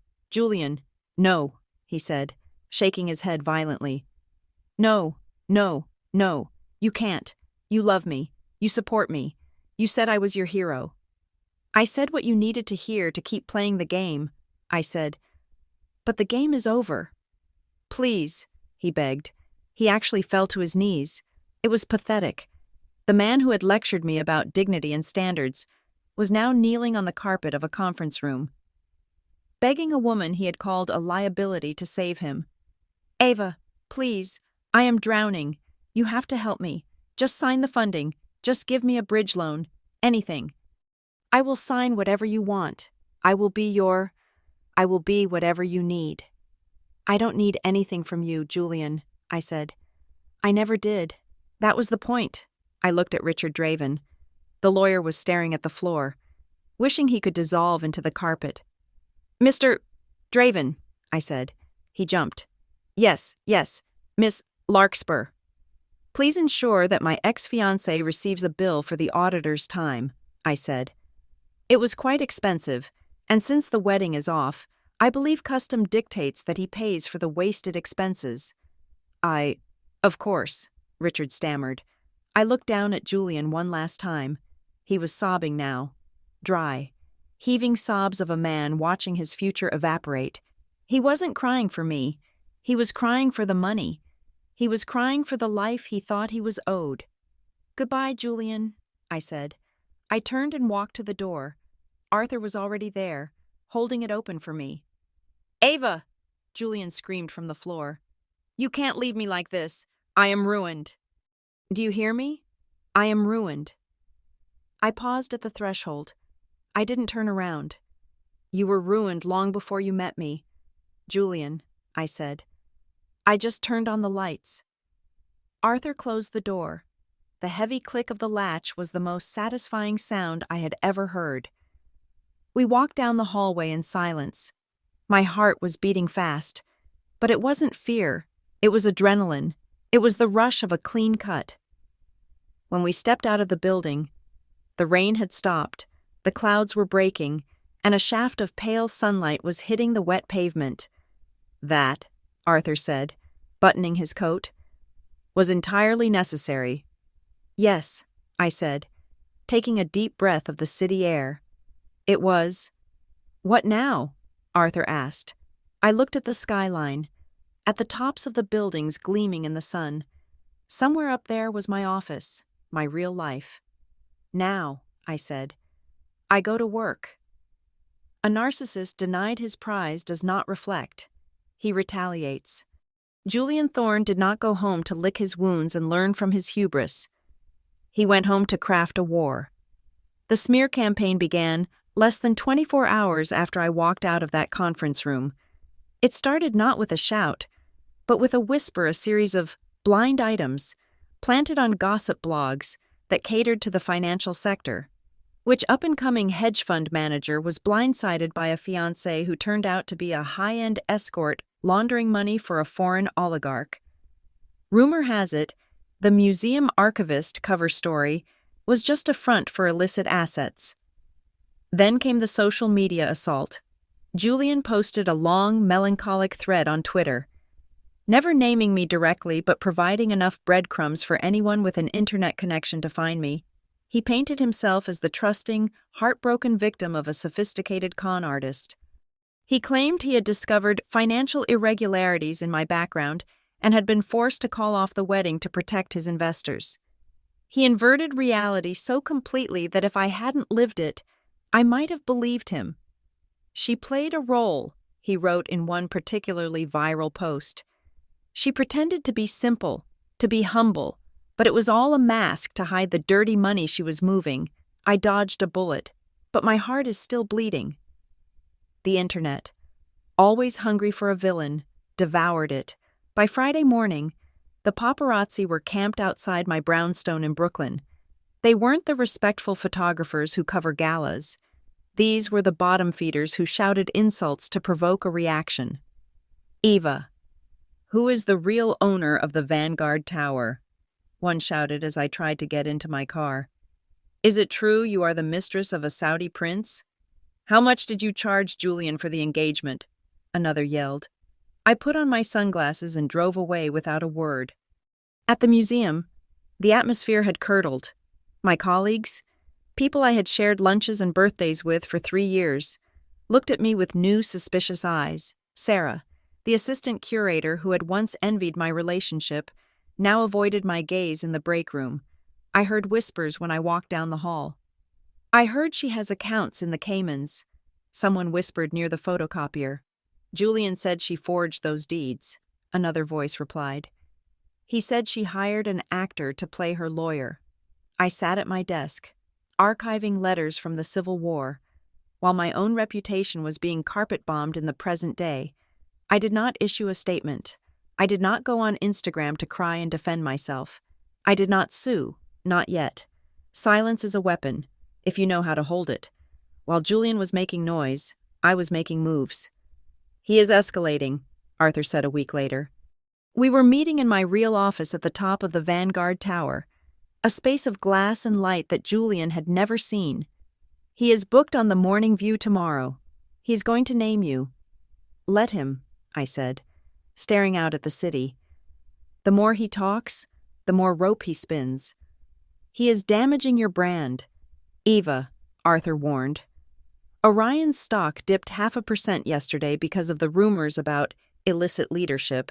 The board is getting nervous. "The board answers to me," I said calmly. "And the stock will bounce back when the truth comes out. Is the dossier ready?" Arthur slid a heavy black binder across the desk. "It is all here, every lie, every tweet, every paid interview, and more importantly, the forensic trail of his own business." I opened the binder. It was a roadmap of Julian's corruption. While Julian was busy accusing me of being a fraud, my team had been dissecting his empire. It was worse than I thought. He wasn't just in debt. He was criminal. He had been using new investor money to pay off old investors, a classic Ponzi scheme structure, barely held together by his charisma and aggressive marketing. He had falsified audit reports. He had forged signatures on loan applications. "He is not just a liar," I murmured, tracing a line on a bank statement. "He is a felon. If we release this now," Arthur said, "he goes to jail, immediately." "No," I said, closing the binder. "Not yet. Jail is too private. I want his destruction to be as public as his accusations. I want him to be on top of the world when I pull the rug out." I picked up the phone and dialed the head of operations for Orion Vanguard. "Initiate protocol blackout," I said. "Yes, Ms. Larkspur," the voice on the other end replied instantly. Protocol blackout was a scorched earth strategy I had designed for worst-case scenarios with hostile partners. It meant severing all ties, direct and indirect.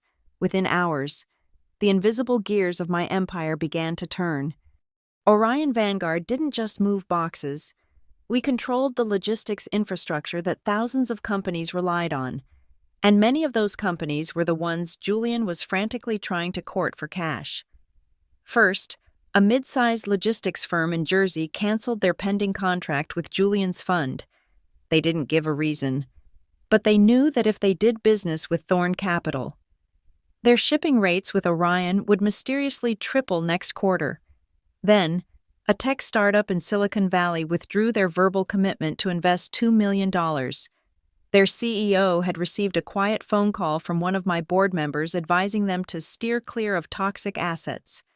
Julian began to feel the squeeze. I monitored his frantic emails through the backdoor access we still had to his system buried in the terms of the funding application he had signed, which granted us audit rights. "Why are they pulling out?" He emailed his partner. "Fix this. I need that cash flow by Friday or payroll bounces. They are spooked by the rumors," his partner replied. "Ironically, your media blitz is backfiring with the serious money. They don't like drama." But Julian was too far gone to stop. He was addicted to the validation of the mob. He went on the Morning View the next day. I watched it from my office. He looked handsome, tragic, and utterly convincing. "I just wanted to build a life with her," he told the host, wiping away a dry tear. "I wanted to protect her, but when I asked for transparency, she attacked me. She produced fake documents. She tried to humiliate me. It turns out, the woman I loved she was a mirage." "And the money?" the host asked, leaning in. "Where did she get it?" "I don't know," Julian said darkly, "but a librarian doesn't buy skyscrapers legally. That is all I will say." The audience gasped. The host nodded sympathetically. "Thank you for being so brave, Julian," she said. I turned off the TV. "Brave," I repeated. "He calls it brave." I stood up and walked to the window. The rain had started again. It was time. "Arthur," I said, "book the grand ballroom at the Pierre Hotel. Invite every major financial journalist in the city. Invite the trade press. Invite the bloggers who used to smear me." "What is the occasion?" Arthur asked, though I knew he was smiling. "We are announcing the launch of the Orion Green Initiative," I said. "A $10 billion investment in sustainable shipping, the largest infrastructure project of the decade. And the keynote speaker, the founder and chairwoman of Orion Vanguard," I said. "Eva Larkspur." Arthur nodded. "He will try to crash it." "I am counting on it," I said. "Send him a VIP invite. Let him think I am surrendering. Let him think I am throwing a party to beg for his forgiveness." The invitations went out that afternoon. The city buzzed. No one knew who the mysterious chairwoman was. I had never appeared publicly in that capacity before. But the number $10 billion was enough to guarantee a full house. Julian received his invitation. I saw the RSVP come in 12 minutes later. He accepted. Of course he did. He thought I was breaking. He thought this was my way of trying to buy him off or win him back. In his delusional mind, he probably thought I was throwing this event to publicly apologize to him and hand him the keys to the kingdom. 3 days later, the night of the gala arrived. I did not wear the gray suit. I did not wear the librarian cardigan. I wore a gown of midnight blue silk that cost $40,000. It was structured, sharp, and commanding. I wore diamonds, real ones, vintage Cartier that flashed like ice. I had my hair styled in a sleek, powerful wave. I looked in the mirror. Eva the archivist was gone. Eva the victim was gone. The woman staring back was a titan. I took the freight elevator down to the loading dock where my security team was waiting. We drove to the Pierre in a convoy of armored SUVs. The ballroom was packed. The air was thick with the scent of expensive perfume and anticipation. The lights were dimmed. I waited backstage. Watching the feed on a monitor, I saw Julian enter. He was strutting. He was wearing a tuxedo that he had actually bought this time, likely on another credit card he couldn't pay. He was shaking hands, smiling, soaking up the attention. He was telling people, "Yes, she invited me. We are working things out. She realizes she made a mistake." He spotted a reporter from the Wall Street Journal and cornered him. "The truth is," I heard him say through the microphone feed, "Eva is fragile. This whole business thing is just a cry for help. I am here to support her transition back to reality." The lights in the ballroom went black. A single spotlight hit the podium. The voice of the announcer boomed over the speakers. "Ladies and gentlemen, please welcome the founder and executive chairwoman of Orion Vanguard." The crowd held its breath. "Ms. Eva Larkspur." I stepped out into the light. The gasp that went through the room was audible. It wasn't just surprise. It was shock. For 3 years, people had seen me as Julian's mousy girlfriend. Now, they were seeing me as the master of the universe. I walked to the podium. I didn't smile. I didn't wave. I placed my hands on the wood and looked out at the sea of faces. I found Julian instantly. He was standing near the front, a glass of champagne halfway to his mouth. He was frozen. His eyes were bulging. He looked like he was seeing a ghost. "Good evening," I said. My voice was amplified, rich and steady. For a long time, I believed that power was best exercised in the shadows. I believed that my work should speak for itself. But recently, I paused, letting my gaze linger on Julian. Recently, it has come to my attention that silence can be mistaken for weakness, and that humility can be exploited by those who have none. The room was deadly silent. "Tonight," I continued, "I am not here to answer rumors. I am here to silence them with the weight of reality. Orion Vanguard is not a shell company. It is not a mirage. It is the engine of global trade. And I am its architect." I signaled to the screen behind me. A massive graphic appeared, the live tracking map of my fleet.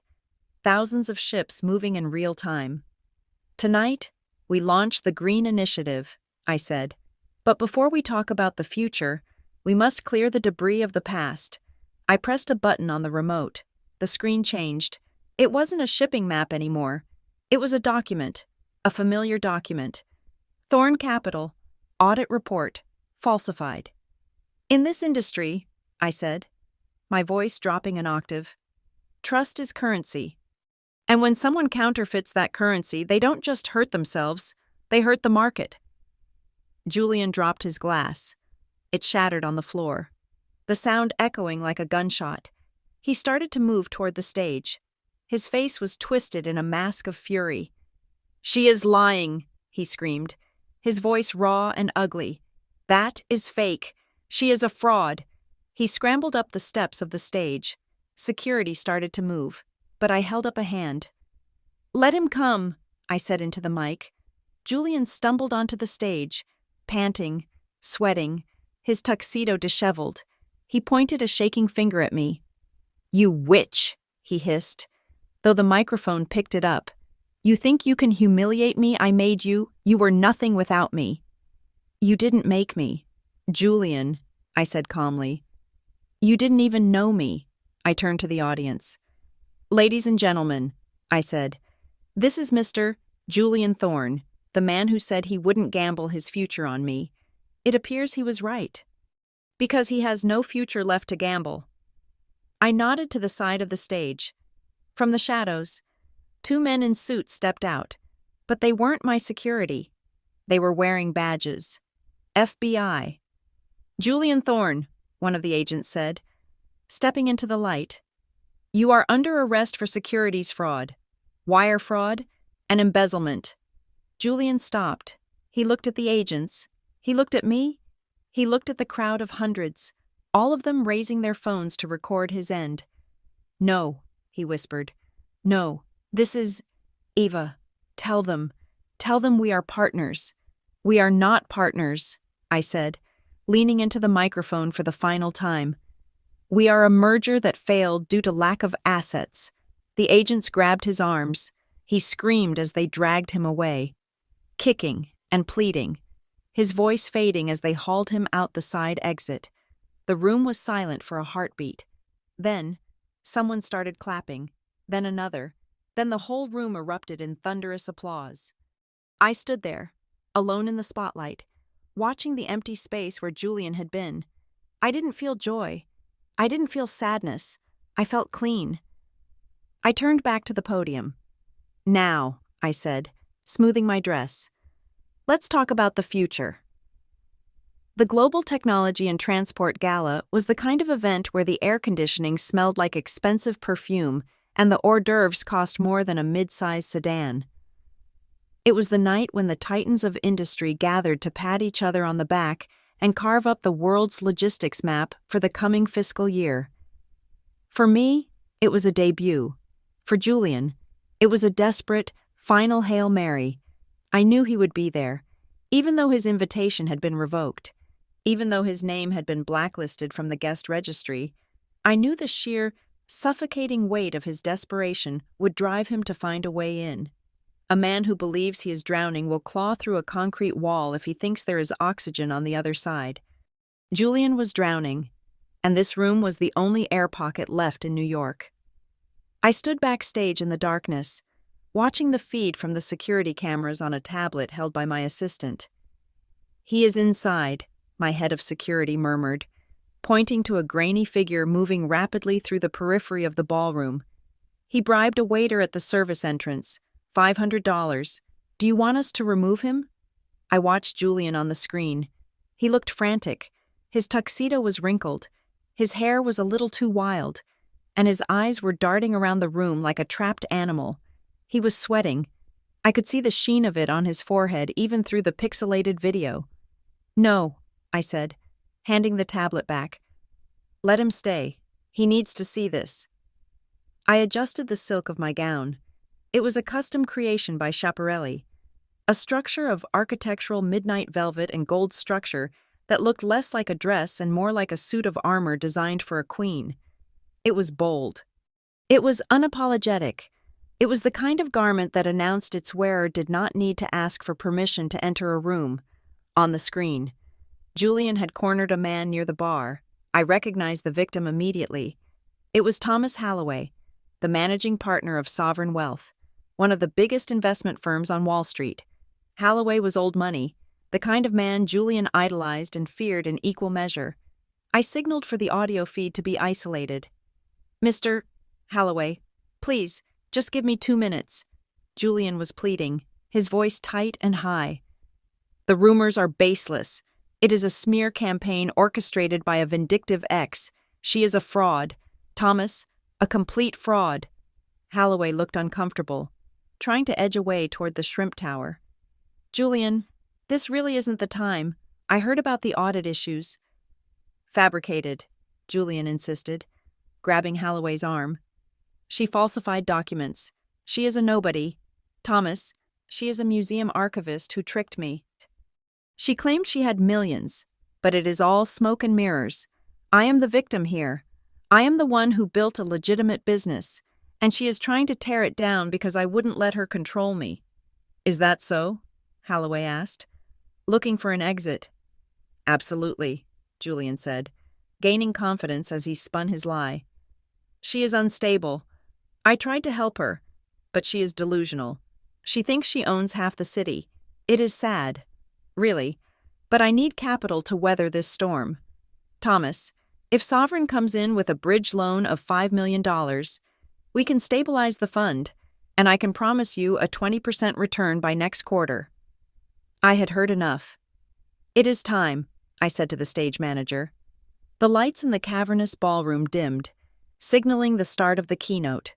The chatter died down, replaced by the rustle of silk and the clinking of crystal glasses being set on tables. A spotlight hit the center stage, illuminating the podium. "Ladies and gentlemen," the master of ceremonies announced, his voice booming through the hall. "Tonight, we are honored to introduce the visionary behind the most significant logistics infrastructure project of the 21st century. Please welcome the chairwoman of Orion Vanguard." I could see Julian on the monitor. He was still holding Holloway's arm, sneering at the stage. He expected some gray-haired man. He expected a stranger. "Ms. Eva Larkspur." I walked out. I did not walk like a librarian. I did not walk like a woman who apologizes for taking up space. I walked with the stride of someone who owns the ground beneath her feet. The gold accents on my dress caught the spotlight, turning me into a beacon of blinding light against the dark backdrop. The silence in the room lasted for exactly 3 seconds. It was the silence of collective shock. Then, recognition rippled through the crowd like a shockwave. And then, the applause began. It started as a polite murmur from those who didn't know me, but it quickly swelled into a roar as the realization hit the heavy hitters in the room. This was the ghost CEO. This was the invisible hand that moved their products. I reached the podium and looked out at the sea of faces. I found him immediately. Julian was standing near the bar, frozen. His mouth was open. The champagne glass he had been holding slipped from his fingers and shattered on the marble floor. He didn't even look down. He was staring at me with the expression of a man who has just watched the sun explode. He looked at the dress. He looked at the diamonds at my throat. He looked at the way the billionaires in the front row were looking up at me with reverence. I smiled. It was a small, cool smile. "Good evening," I said. My voice was amplified, crisp and clear, filling every corner of the room. For many years, I have preferred the quiet of the engine room to the noise of the deck. I believe that results spoke louder than titles. But recently, I was reminded that silence can be a dangerous luxury. I paused, letting my eyes sweep across the room until they locked onto Julian's. He flinched, physically recoiling as if I had touched him. "I was recently told," I continued, my tone conversational but sharp as a razor, "that I was a gamble, a risk variable.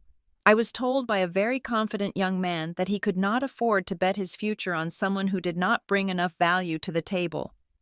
A ripple of laughter went through the audience. They thought I was telling a charming anecdote about a foolish mistake from my youth. They didn't know the mistake was standing 20 feet away, hyperventilating. It got me thinking about the nature of value, I said. We live in a world that often judges the book by its cover, or perhaps The archivist by her cardigan. We assume that power looks a certain way. We assume it wears a loud suit and shouts about its own importance. We assume that quiet competence is a sign of weakness. I leaned into the microphone. But in my experience, the loudest man in the room is usually the one with the emptiest pockets, and the true power lies with those who own the debt. The applause was thunderous. Julian snapped. I saw it happen. The humiliation was too much. The cognitive dissonance of seeing his mouse commanding the respect of his idols shattered whatever restraint he had left. Liar, he screamed. The heads of 500 guests turned toward the back of the room. Julian pushed past a waiter, knocking a tray of drinks to the floor. She is a liar. She is a fraud. He began to run toward the stage. His face was twisted, red and ugly, the mask of the charming businessman completely gone. You are faking it, he shrieked, stumbling as he reached the edge of the dance floor. Tell them the truth, Ava. Tell them you are a nobody. You are just a librarian playing dress-up. 2 large security guards stepped out from the shadows of the wings, but I held up a hand. Let him speak, I said calmly. Julian stopped at the foot of the stage. Panting, his chest heaving, he looked up at me, hatred burning in his eyes. You think you can fool them, he spat, pointing a shaking finger at the audience. These are smart people, Ava. They know money. They know class. You are just a girl from the suburbs who got lucky with some computer code. You don't belong here. I don't belong here, I asked, raising an eyebrow. No, Julian shouted. You are an imposter, and I am going to expose you. I am going to sue you for everything you have stolen from me. My reputation, my time, my dignity. He turned to Thomas Halloway, who had followed him, looking horrified.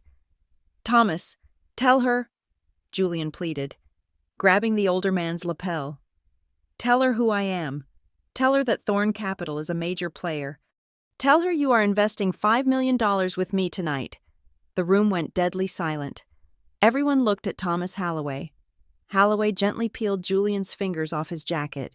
He smoothed the fabric, looking at Julian with a mixture of pity and disgust.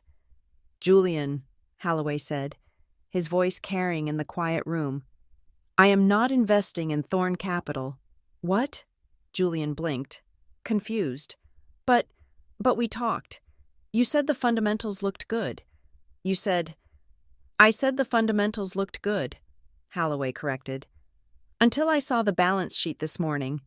The balance sheet is fine, Julian insisted. It is just a liquidity crunch, a temporary cash flow issue. Once we get the bridge loan— There is no bridge loan, Julian, Halloway said, because there is no company left to loan to. What are you talking about? Julian laughed nervously. Of course there is a company. I am the CEO. Halloway sighed. He looked up at me on the stage, then back at Julian. Julian, Halloway said softly, you don't know, do you? Know what? Your debt, Halloway said. The $2 million in business loans, the operational credit line, the leverage on your lease, all of it. What about it? Julian snapped.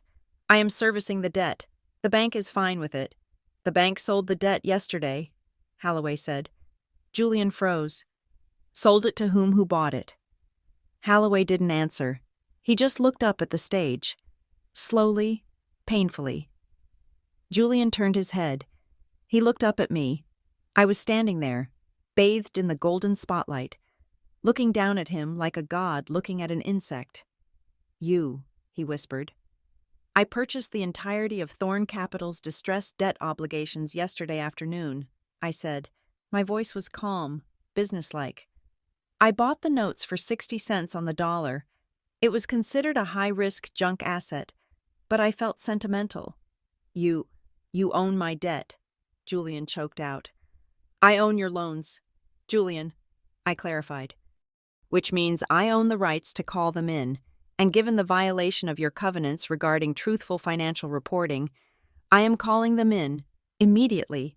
You can't, he stammered. I have 30 days to cure the default. Actually, I said, under the terms of the specific high-risk notes you signed to get that quick cash. The creditor has the right to immediate acceleration in the event of fraud, and since you just admitted on live television yesterday that you didn't know where my money came from, you essentially admitted to failing your due diligence requirements. I took a step closer to the edge of the stage. You owe me $2,400,000, Julian, and I accept payment in cashier's check or wire transfer. Today. Julian fell back a step. He looked around the room. He saw the faces of the investors he had tried to impress. They weren't looking at him with respect. They were looking at him like he was a dead man walking. I don't have it, he whispered. I know, I said, which is why my legal team has already filed for the seizure of your collateral. Collateral? Julian asked, his voice trembling. What collateral? Your condo, I listed, counting on my fingers. Your car, your watch, your golf clubs, and the intellectual property of Thorn Capital, such as it is. You are taking everything, he gasped. No, Julian, I said, smiling that gentle, terrifying smile he used to think was submissive. I am not taking it. I am repossessing it. There is a difference. Julian stood there, swaying slightly. The reality of it was crashing down on him. He wasn't just broke. He was owned. He was owned by the woman he had called a liability. Security, I said into the microphone. The two guards stepped forward. They took Julian by the arms. He didn't fight this time. He was too broken. He went limp, his legs dragging slightly as they turned him toward the exit. But before they dragged him out, I had one last thing to say. Julian, I called out. He stopped. He looked back over his shoulder. His face was a ruin of tears and snot. You were right about one thing, I said. The future is a gamble. You just bet on the wrong horse. The guards dragged him out. The double doors swung shut behind him, sealing him out of the world of power and influence forever. I turned back to the audience. My heart was pounding, but my hands were steady. Now, I said, looking at the silent, awestruck crowd, who wants to talk about supply chain optimization? The applause that followed was deafening. It wasn't polite. It wasn't formal. It was the sound of a room full of predators recognizing that a new apex had just arrived, and she was wearing velvet. The days following the gala were not filled with silence. They were filled with the desperate, cacophonous noise of a man trying to outrun an avalanche he had started himself. Julian did not go quietly into the night. He did not accept his defeat with the dignity of a businessman who had made a bad bet. Instead, he reverted to the only strategy he had ever truly mastered: performance. He decided that if he could not be the victor, he would be the tragic hero, the lover who had lost his way and was fighting to reclaim his soulmate. It began with the flowers, 3 days after he was dragged out of the Pierre Hotel. A delivery truck arrived at the Vanguard Tower. It wasn't just a bouquet, it was a botanical invasion. Hundreds of red roses, enough to fill a funeral home, were unloaded into the lobby. They came with a card, handwritten in ink that I recognized as the same pretentiously looped script he had used to sign the prenup. For the woman who taught me the hardest lesson of my life, I am listening now. Let me make it right. I told security to donate them to the local hospital. I did not reply. Then came the physical presence. Julian began standing outside my building. He knew he couldn't get past the turnstiles, so he stood on the sidewalk, waiting. It was November, and the autumn rains had turned freezing cold. He stood there without an umbrella, wearing a trench coat that was noticeably less crisp than his usual attire. Looking up at the 40th floor with wet, puppy dog eyes, he was staging a scene from a romantic comedy. He thought that if he stood in the rain long enough, the music would swell. I would run out in slow motion, and we would kiss amidst the downpour, forgiving everything. He thought my heart was a lock that could be picked with pity. I watched him from my office window, 70 stories up. I held a cup of warm tea in my hands.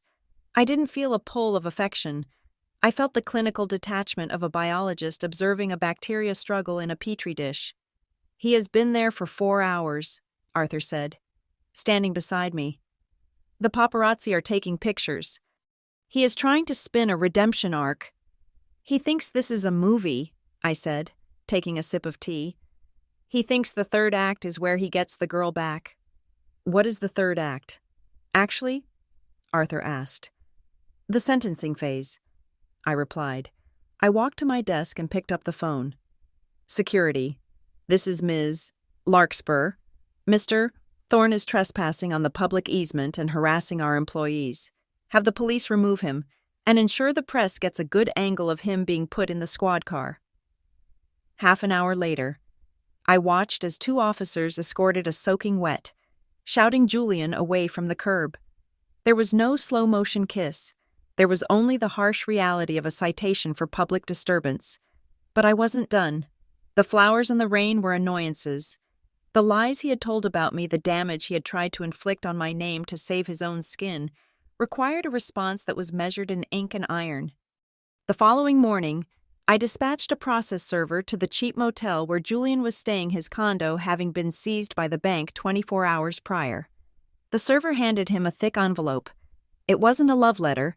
It was a civil lawsuit for defamation of character, tortious interference with business relations, and intentional infliction of emotional distress.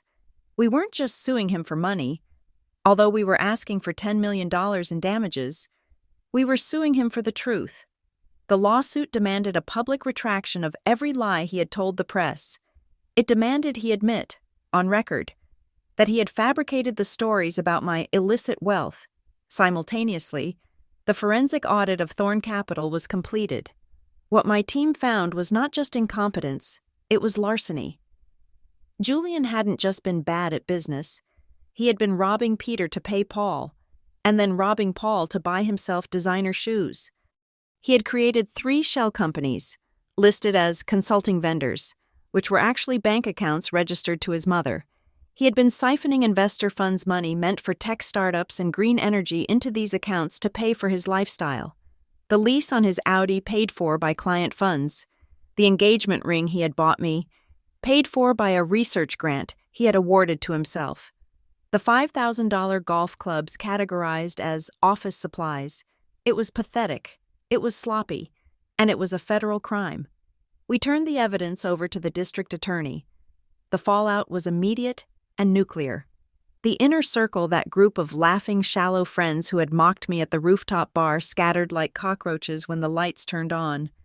Brad, the trader who had called me a charity case, tried to approach me at a coffee shop near Wall Street a week later. He saw me standing in line and practically tripped over himself to get to me. "Eva," he exclaimed, his face stretched into a terrified smile. "My God, it is so good to see you.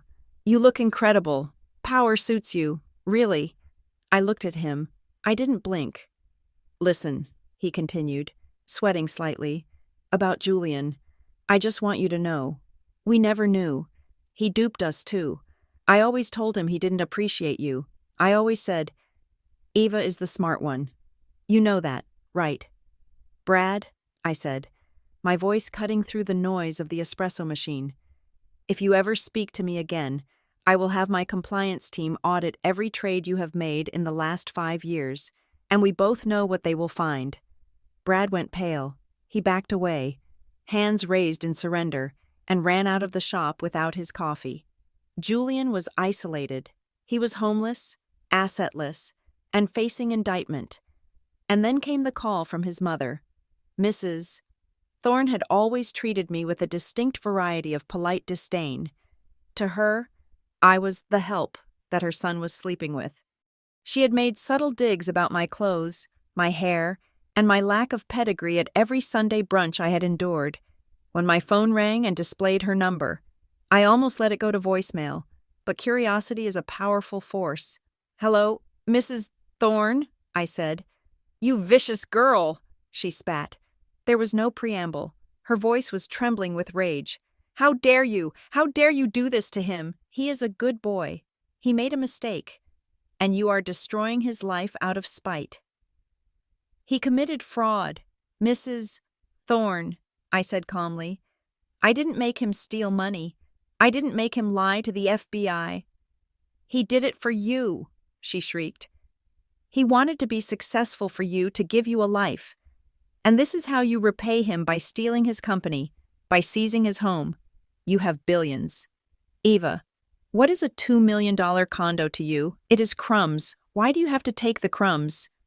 Because they aren't his crumbs, I said. They belong to the people he stole from. You are cold, she hissed. You are an ice queen. No wonder he wanted a prenup. He smelled the rot inside you. Is that all, Mrs. Thorne? I asked, reaching for the disconnect button. Wait. Her tone shifted instantly. The rage evaporated, replaced by a desperate, cloying whine. Wait, Eva, please, listen. I need to ask you something. The lawyers. Julian's defense attorney wants a $50,000 retainer. We don't have it. You seized the accounts, the consulting accounts. The accounts you were using to launder stolen funds, I clarified. They were gifts, she sobbed. Eva, please, he is my son. He is going to go to prison with a public defender if you don't help. Just write a check. $50,000. It is nothing to you. You spend that on shoes now. Please, for old time's sake, for the love you had. I listened to her beg. I listened to the woman who had once told me I shouldn't wear white because it was too elegant for my station. I listened to her trade her dignity for a check I would never write. You are right, Mrs. Thorne, I said softly. I do spend that on shoes. But I earned the money for those shoes. Julian didn't. I hung up. I blocked the number. The final act played out 2 months later in the Superior Court of New York. It wasn't the criminal trial yet. That was scheduled for next year. This was the hearing for the civil suit and the final judgment on the debt seizure. I arrived with Arthur. The courtroom was packed. The press was there, hungry for the image of the fallen golden boy. When Julian walked in, a hush fell over the room. He looked terrible. The Julian Thorne I had known was a creature of vanity. He spent an hour on his hair. He manicured his nails. He tailored his shirts to the millimeter. The man who shuffled to the defendant's table was a ghost. He had lost at least 20 pounds. His suit was ill-fitting, hanging off his skeletal frame, likely a cheap off-the-rack purchase, or perhaps something borrowed. His hair was dull and unkempt, gray at the temples. His skin was sallow, the result of stress and sleepless nights in cheap motels. He didn't look at the judge. He didn't look at his court-appointed lawyer. He looked at me. He stared at me with an intensity that was unsettling. It wasn't anger anymore. It was a profound, bottomless confusion.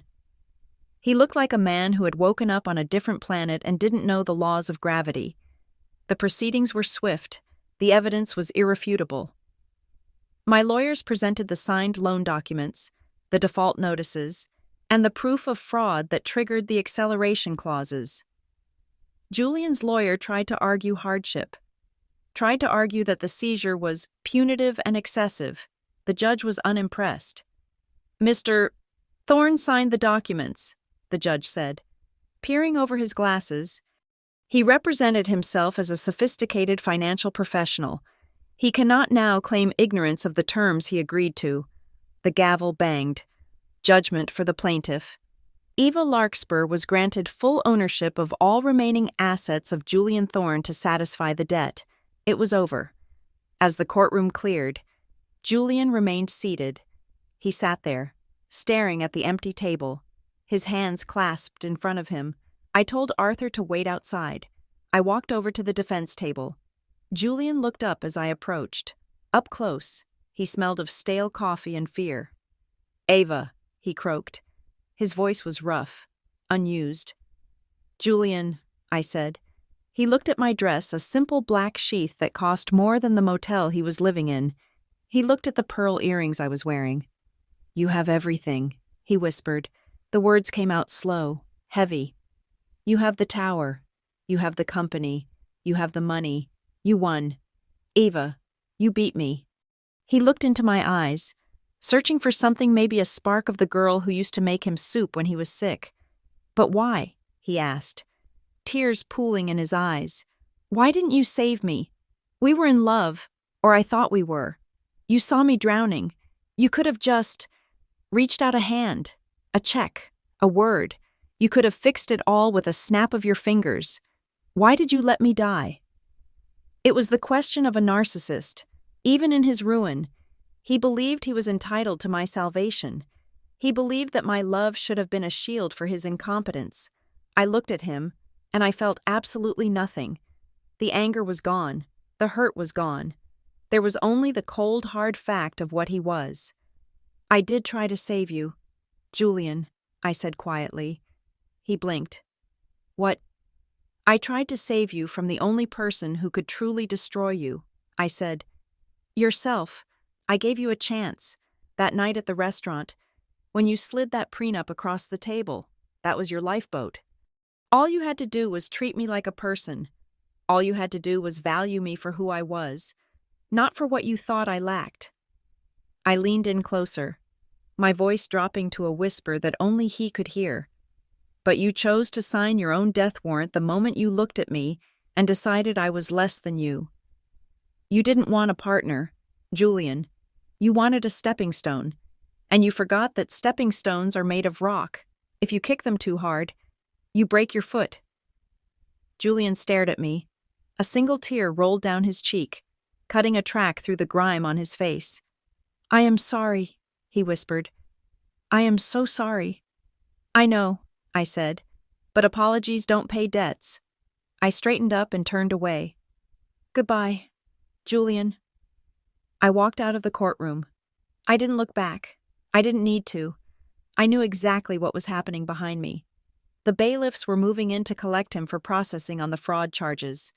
The darkness was closing in. Arthur was waiting for me in the hallway. Is it done? He asked. It is done, I said. The assets. Seized, I said. Sell them, all of them. The condo, the car, the watch, even the clothes, if they have any value. And the proceeds, Arthur asked. What do we do with the money recovered? I thought about the $2 million in debt. I thought about the lies. I thought about the engagement ring that was now evidence in a federal case. Donate it, I said. Every cent. To which charity? I smiled. A small, genuine smile for the first time in months. The library fund, I said. Specifically for the preservation of historical archives. I think it is poetic. Don't you? Arthur laughed. Very poetic. We walked out into the sunlight of downtown Manhattan. The air was crisp and cold. The city was moving around us, loud and chaotic and alive. I took a deep breath, filling my lungs with the oxygen of freedom. Julian Thorne was a memory, a scar that had faded. I checked my watch. It was 2:00. I had a board meeting at 3, and for the first time in a long time, I wasn't running from something. I was running toward something. I hailed a cab, not a town car. Just a yellow cab, and gave the driver the address of the Vanguard Tower. The game was over, and I had cleared the board. The view from the 45th floor of the Vanguard Tower is different when you are no longer hiding behind the curtains. For 6 months, I have sat in this corner office, surrounded by walls of glass that offer an unobstructed panorama of Manhattan. The city spreads out below me like a living, breathing circuit board, pulsing with light and energy. It used to intimidate me. I used to think I had to shrink myself to fit into its cracks. Now, I understand that I am one of the currents powering it. Spring has arrived in New York. The gray slush of winter has melted away, replaced by the vibrant, hopeful green of Central Park. I turned my chair away from the window and looked at the framed photograph on my desk. It was not a picture of a ribbon-cutting ceremony or a stock ticker. It was a picture of my old Honda Civic, parked in front of this gleaming skyscraper. I sold the Brooklyn apartment 3 months ago. I did not need the ghosts of my nights spent crying over Julian's condescension, but I kept the car. It sits in the executive parking garage downstairs, nestled between Bentleys and Maseratis like a stubborn dandelion growing through concrete. My drivers hate it. They offer to take me in the armored limousine every morning, but twice a week, I drive myself. I grip that worn steering wheel, feel the vibration of the engine that rattles slightly at 60 miles per hour, and I remember, it is my anchor. It reminds me that value is not found in the polish of the exterior, but in the reliability of the engine. Arthur knocked on the doorframe. The door was open.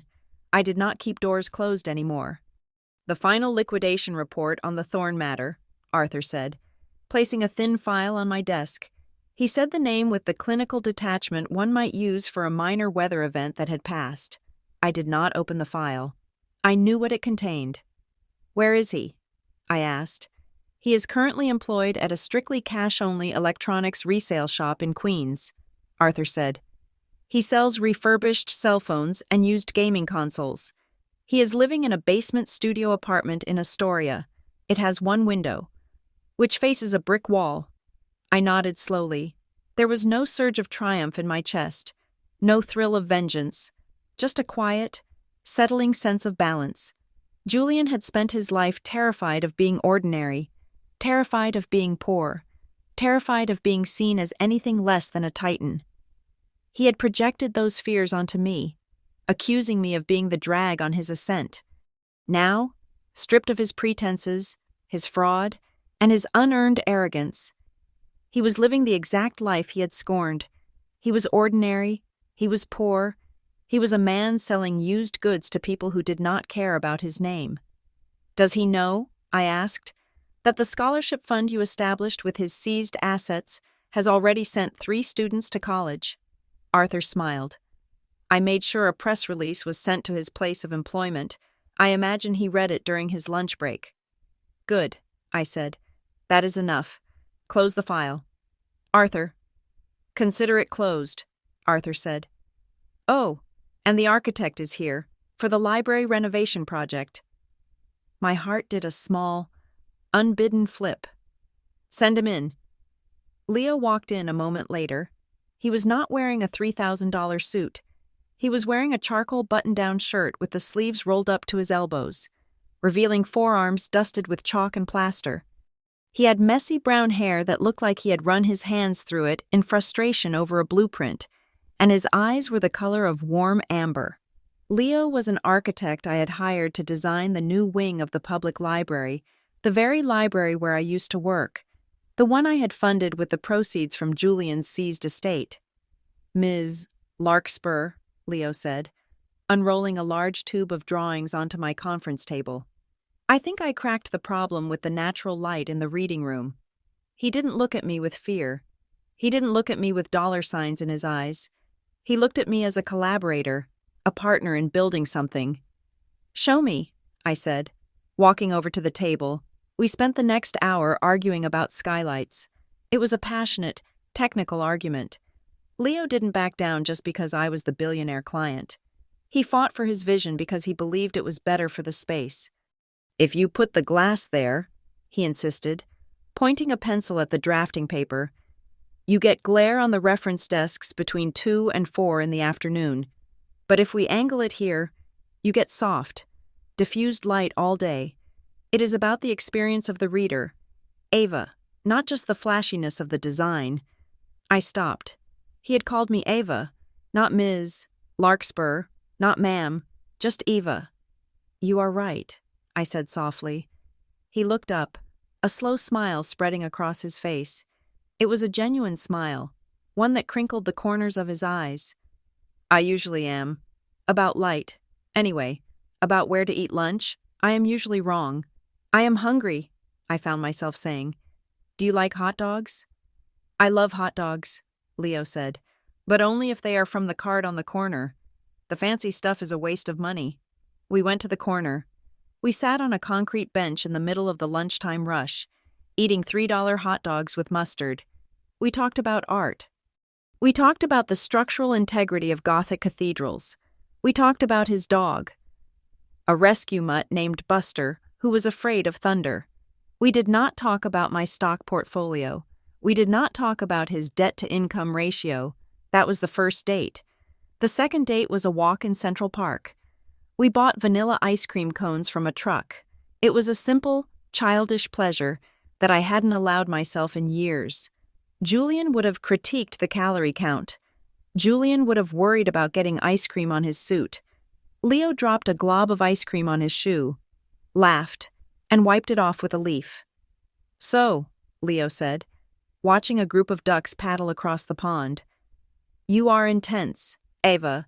You look at things like you are trying to take them apart and put them back together better. It is an occupational hazard, I said. I like it, he said. Most people just look at the surface. You look at the foundation. I felt a warmth spread through me that had nothing to do with the spring sun, but panic nipped at my heels. I had promised myself I would never hide again. I had promised I would never repeat the mistake I made with Julian. On the third date, I invited him to my apartment, not the penthouse at the Vanguard Tower, but a comfortable, loft-style place I had bought in Tribeca. I cooked dinner, pasta, simple. We were sitting on the floor by the coffee table, drinking a bottle of wine that cost $20. Leo, I said, setting my glass down. There is something I need to tell you. Leo stopped chewing. He looked at me, his expression open and attentive. Okay, you are secretly a spy. You are wanted by Interpol. No, I said.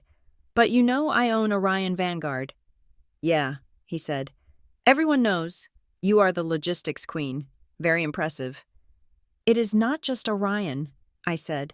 I took a deep breath. I own the building where your firm rents its office. I own the library we are renovating.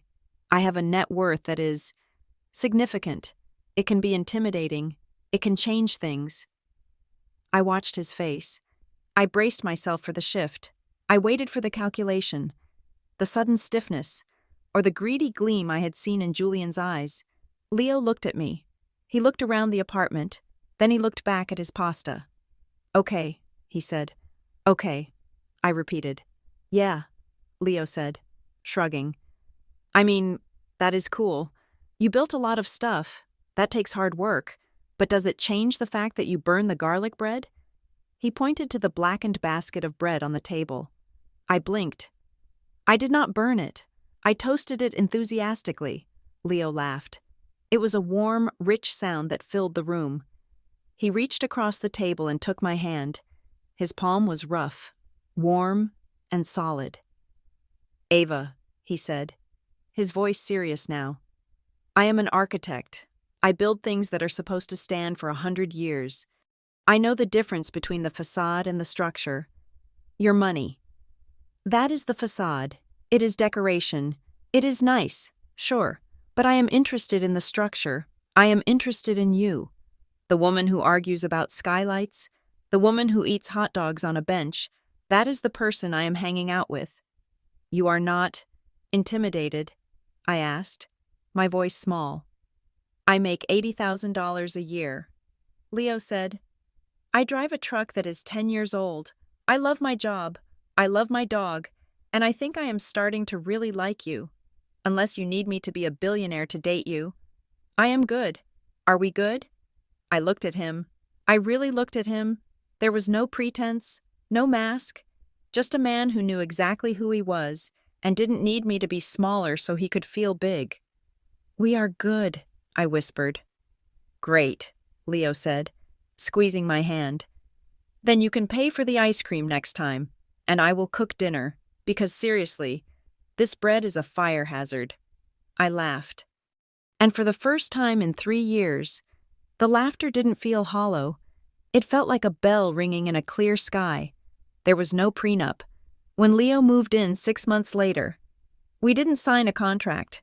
We didn't have a legal team draft a document outlining the division of assets in the event of a dissolution. I trusted him, not because I was naive, but because I had finally learned the difference between secrecy and privacy, between protection and paranoia. Leo didn't want my money.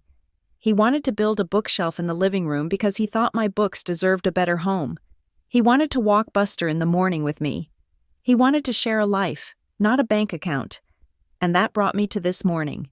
I stood in the grand atrium of the newly renovated public library. The skylights, the ones Leo and I had argued over, were letting in a beautiful, soft, diffused light that turned the dust motes into dancing gold. A crowd had gathered, reporters, students, city officials, and Leo, standing in the front row, wearing his charcoal shirt, winking at me. I sat at the antique wooden table in the center of the stage.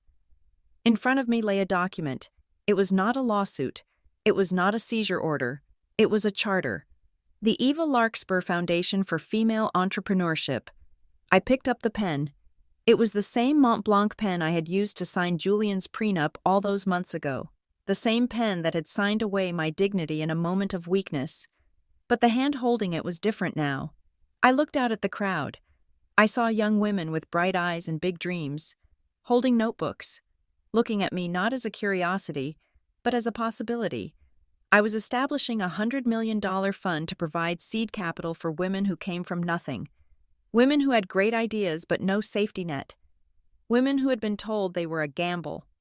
I was going to be the person who bet on them. I looked at the document. Signature of founder. I remembered the girl who had watched her father crumble under debt. I remembered the librarian who hid in cardigans.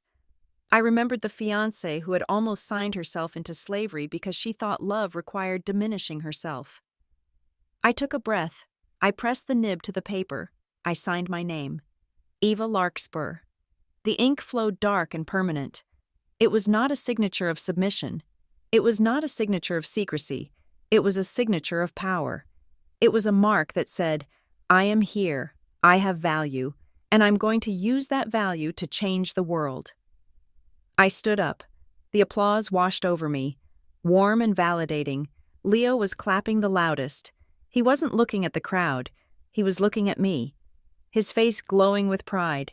He wasn't proud of my money. He was proud of my voice. I walked down the steps of the stage. Leo met me at the bottom. Ready to go? He asked. Where are we going? Home, he said. Buster is waiting. And I think I figured out how to fix the squeak in the hallway floor. I like the squeak, I said, taking his arm. We will negotiate, he said, kissing my forehead. We walked out of the library, into the bright, chaotic, beautiful noise of the city. I left the armored car waiting at the curb. We walked toward the subway. I was Eva Larkspur. I was worth $450 million. I owned skyscrapers and shipping fleets. I had destroyed a man who tried to cage me, and I had built a legacy that would outlast me. But as I held Leo's hand and descended into the station, swiping my Metro card, just like everyone else, I realized I had finally found the one thing money couldn't buy, the one thing Julian had never understood. Freedom, the freedom to be exactly who you are, in the light, without apology. Thank you for listening to Eva's story of resilience, justice, and the true meaning of worth. If you enjoyed seeing a strong woman reclaim her power and find a love that celebrates her success rather than fearing it, please let us know in the comments below. We would love to hear where you are listening from, whether you are in New York, London, or anywhere else in the world. Drop your city in the comments so we can say hello. Don't forget to subscribe to the Scarlet Revenge Stories channel. Hit that like button and press the hype button to help this story reach even more people who need a reminder that their value is non-negotiable.